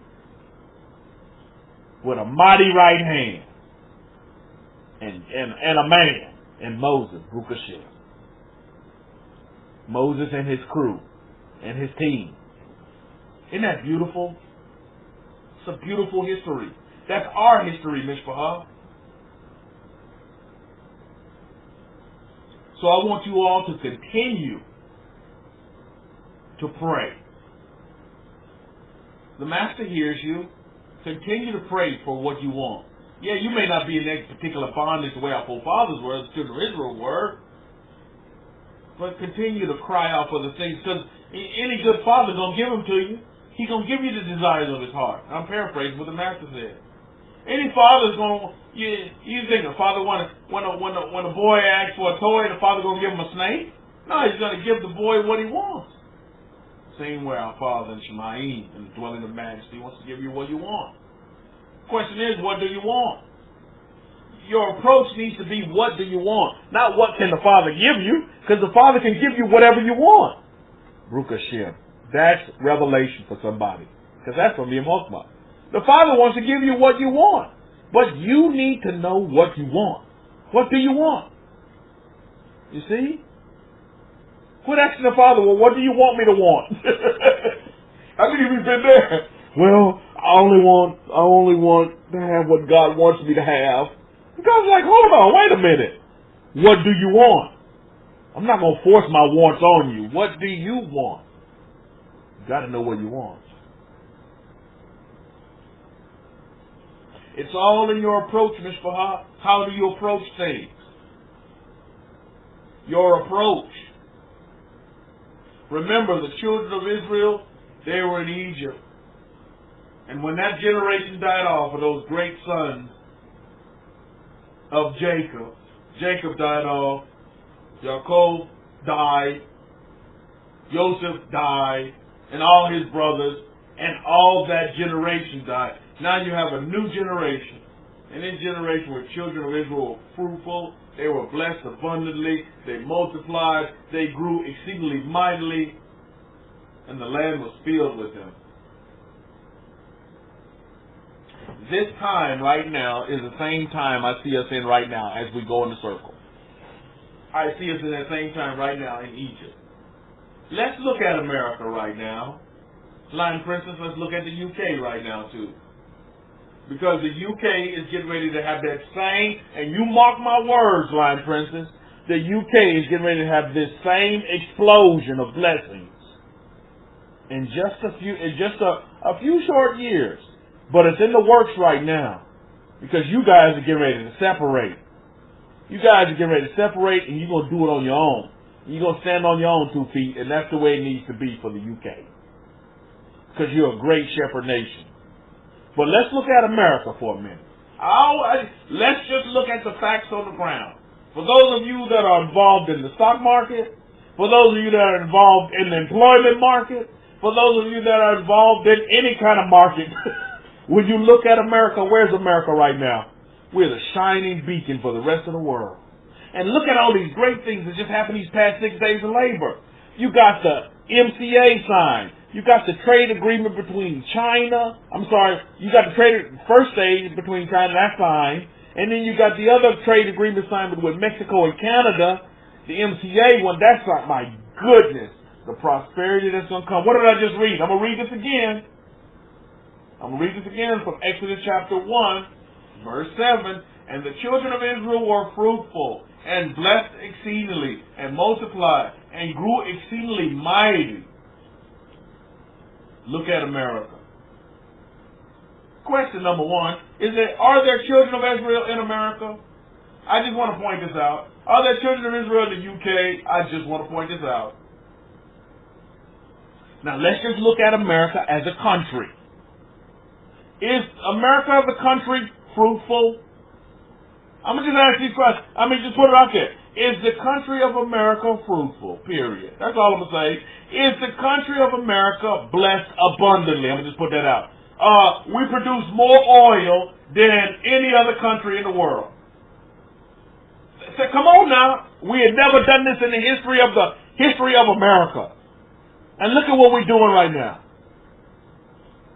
Is the country of America exceedingly mighty? Come on now. Whose army can touch the army of America? Come on now. I'm not trying to be braggadocious, but I just want to state the facts. Now, behind the fact is a family. What's that family? The family of Jacob. The family of Jacob is here in America. That's why. The family of Jacob is there in the UK. That's why. UK is going to do the exact same thing. I see great things coming for the UK. I'm telling you, I see it. I already see it. And I'm already setting up to take advantage of that too. Because I want to be a part of the UK prosperity. Because my people there. my family there. So my family there, it's like I'm there too. Baruch Hashem. Great things are coming. I'm telling you. This is the time that we're in. As we go around that circle, this is the time we're in right now. Still going around in circles. We're not in the land yet, but we're going around in circles. What are we learning as we go around in circles? We're learning our approach. We're learning how to approach the situation so that when we do enter the land. See, all of these great things are setting the stage for some greater things.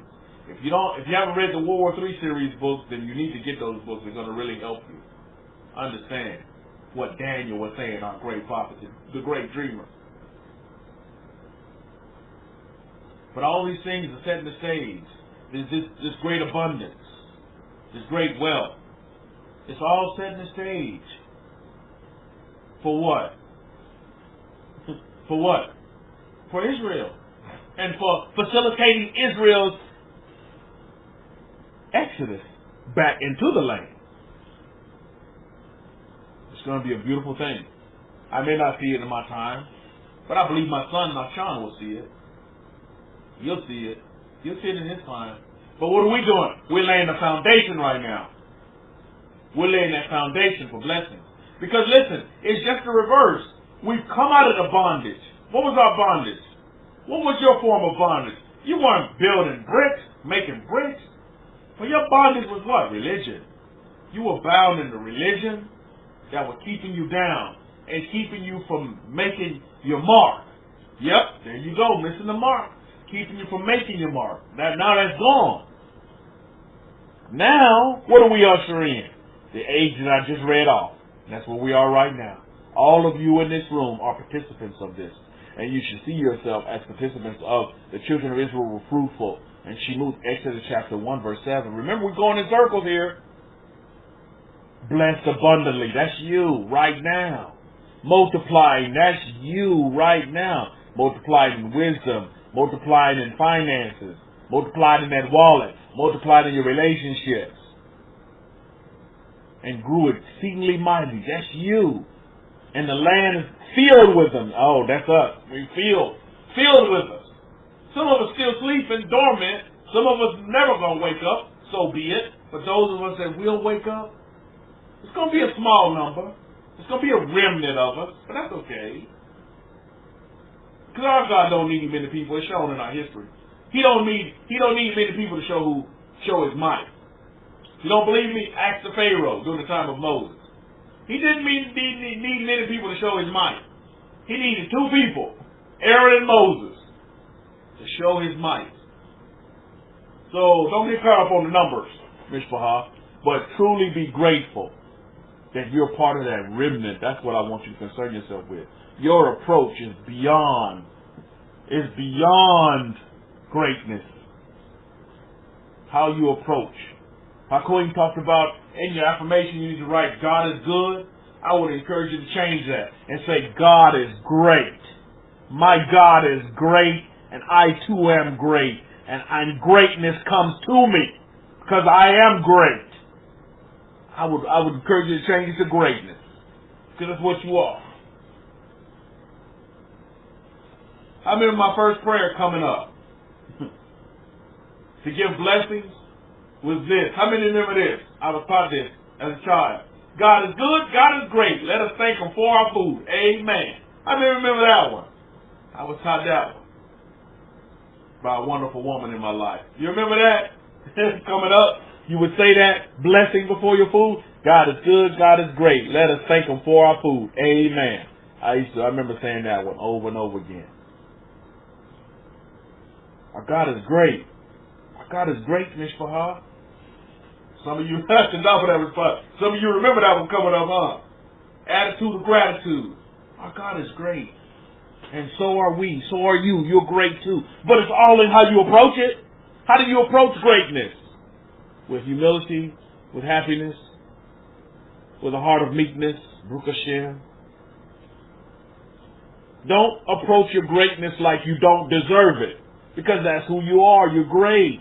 You're exceedingly abundant. You're blessed above all. Don't reject that. Some of your approach, you can't reject it. That's who you are. Hakohen talked about in his lecture. You're part of the covenant, man. You see? You're part of the covenant. Your greatness. That's what you are. That's who you are. And you're that now. So go out and do whatever you want to do. Don't look at the naysayers that's trying to take you out. You can't take out greatness. You can't take out the children of Israel. You may try. Whatever ploy they may be throwing. And so what? Who cares about the conspiracy theories? Conspiracy theories, as you can read in our books right now, have been around since the beginning of time. And they may be enacting things, but they're not going to affect us people. Because we got so many numbers that are being tucked away and hidden that they don't even know about. You can't destroy Israel. Israel cannot be destroyed. The children of Israel cannot be destroyed. And as we know in our books, if God is good, if God is for us, who can be against us? Who can stand against the God of Israel and win? Nobody. But too many times people focus on the negativity, on the fear factor. I'm in the business of making money in the stock market and in commodities and in the currencies. And they have this phrase in the market. It's called FOMO. Anybody familiar with that phrase? It's called FOMO. The fear of missing out. So the fear is always everywhere, and especially even in the market. Sometimes you'll be so anxious to want to hop on an opportunity, and you'll hop on it with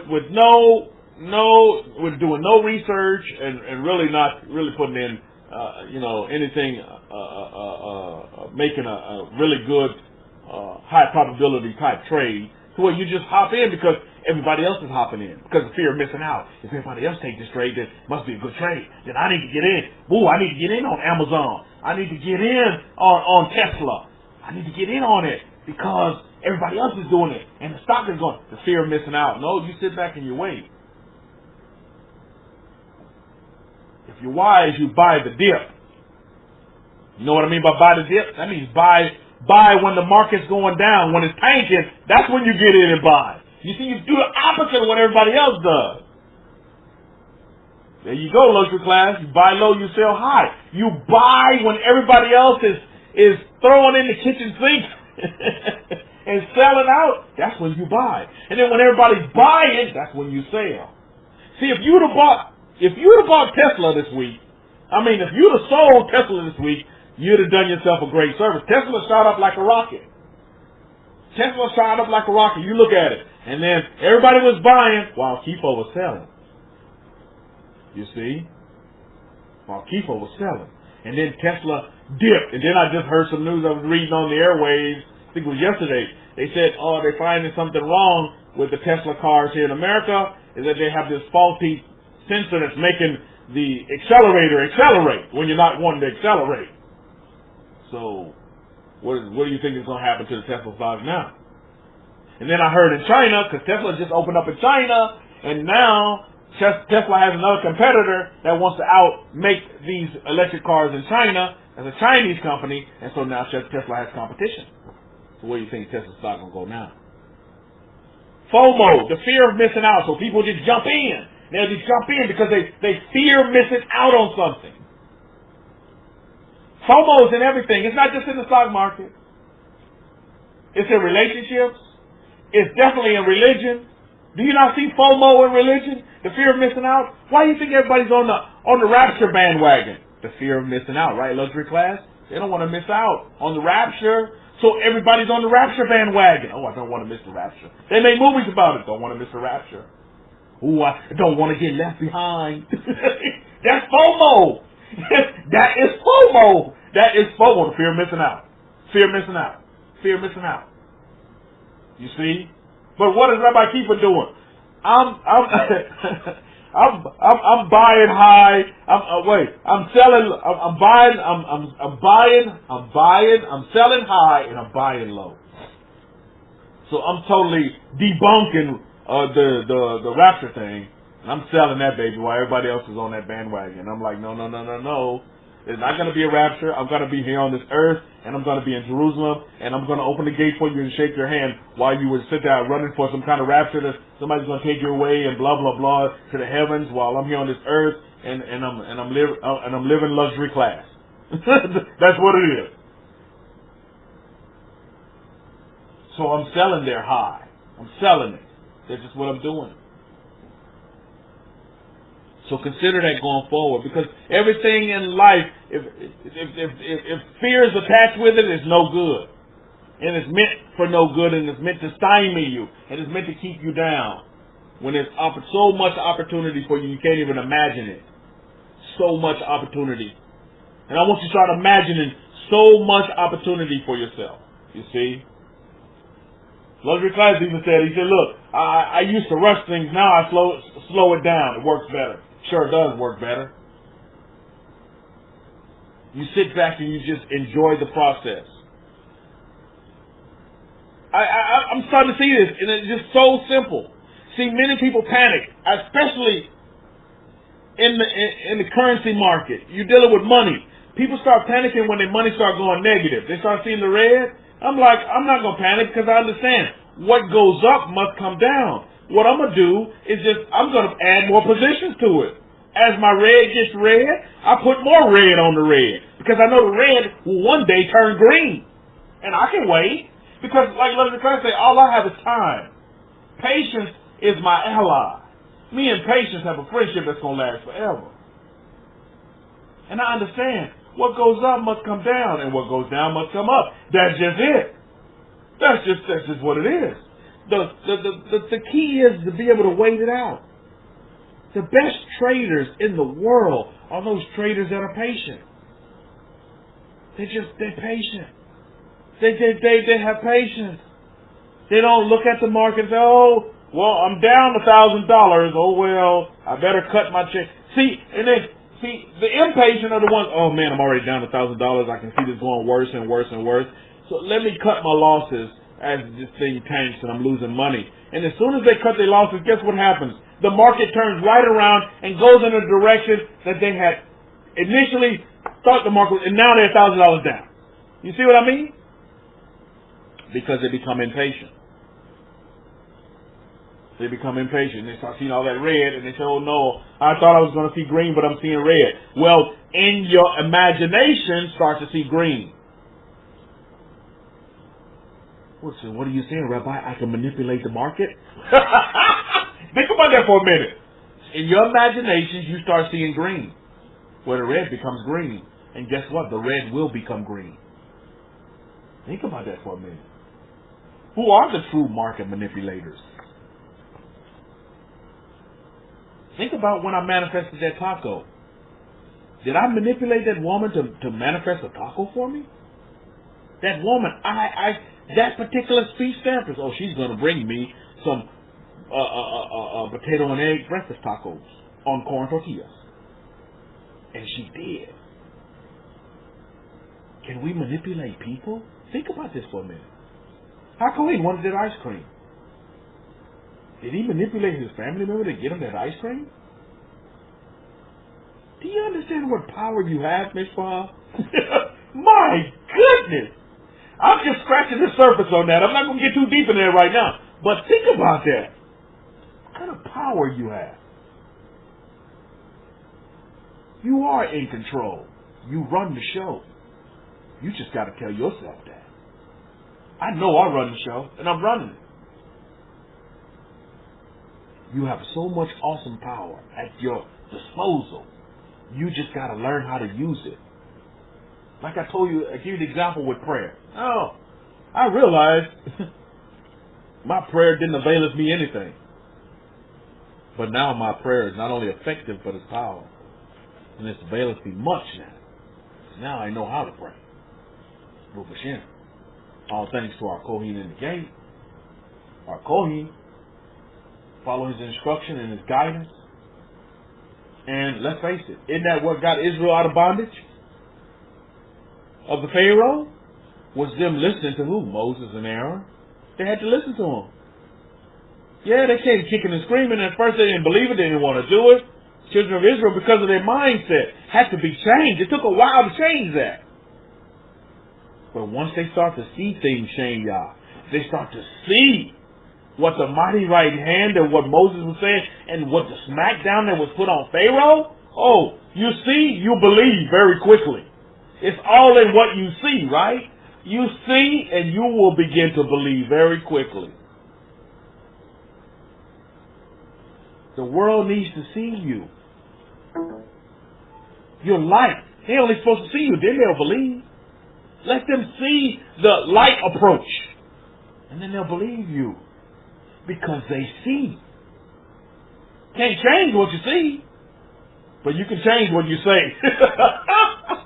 But you can't change what you see.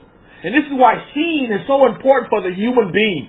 For I tell you, as a student of human nature, is what people see is what's more effective than anything. It's because they see it. People saw miracles of the Master Yeshua, and they followed. They came because they saw. They saw them take mud, spit on it, put it in that man's eyes, and now that man could see. They saw that, and they became believers. And they said, oh, I want to follow this man because of what they saw. It's all in your approach. How do people see you? Firstly, how do you see yourself? How do you approach it? How do you approach yourself? It's all in the approach. It's all in the approach, Ms. Bahar. That's what I want to submit to you this day in my closing. It's all in the approach. What do they see? Because the world needs to see you. You're a light. They need to see you.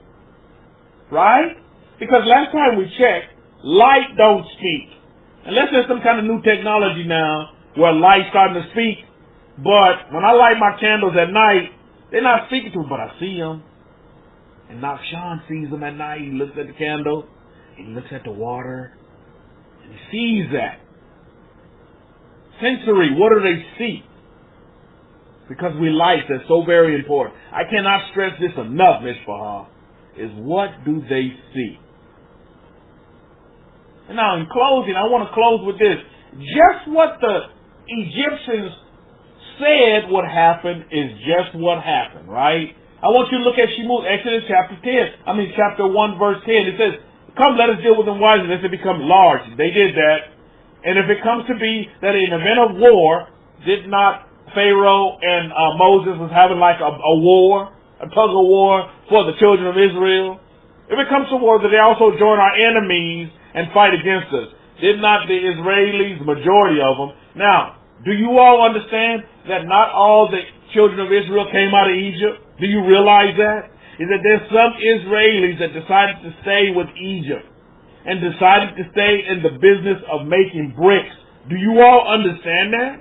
At the same time, do you all understand that there were some conversions, that there were some Egyptianites that decided to roll with the Hebrews and come out looking like Mr. T and all that other good stuff? I want you all to see that. So in the event of war that the enemies come and fight against us, yep. And so go up out of the land, and did not the children of Israel and the strangers that were among them leave? They sure did. By the mighty right hand of the Most High, they sure did. With the assistance and the instruction of Moses and Aaron, they sure did. They spoke it into existence. What the Egyptians spoke happened to them just as they spoke it. As they meant evil for the Hebrews, it turned out to be good, just as they spoke it. The Hebrews left. The children of Israel left, and they left in great numbers and with great wealth. They left out. They left not lacking. Just like they went in not lacking, they left Egypt not lacking. That's a great lesson in that. Don't have the mindset of lack in your approach. Don't ever think lack. Think exceedingly abundant. Think blessed, because that's what you are. And so you will be. So on that note, we'll wrap it up for this lecture. My desire is that it was beneficial to some of you, and if not all of you.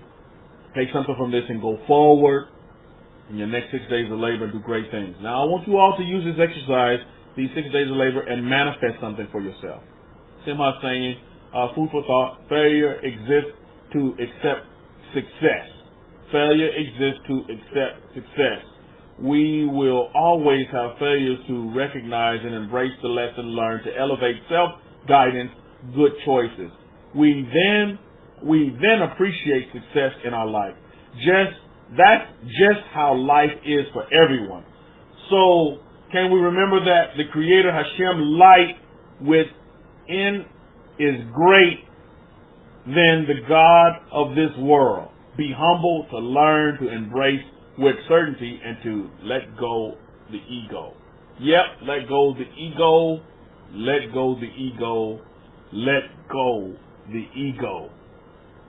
Sort of reminds me of that commercial, let go my ego. Let go of the ego. I used to like eating them egos back in the day. You remember that, luxury class? Let go my ego. Yeah, let go of the ego and let go of the logic as well. Because logic will leave you hoodwinked and bamboozled. And it will be a stumbling block in your way from preventing you from doing what you want to do, what you want to succeed in, how you want to be successful. So on that note, we'll wrap up this lecture, Mr. Ha. And if the Master so desires to linger, I'll see you next Shabbat. And if not, we'll see you in Israel. Baruch Hashem. Baruch Hashem. We give thanks and praise. Another great 6 days of labor. Enjoy your Shabbat. Enjoy your family. Enjoy your rest. Enjoy your recuperation. Enjoy your remembrance. Enjoy your rejuvenation. And stay happy and stay humble. I love you and I leave you in the mighty hands of the Master Yahweh and the Torah of Moses. Shabbat Shalom and Shalom Shalom to all of you. Have a wonderful Shabbat.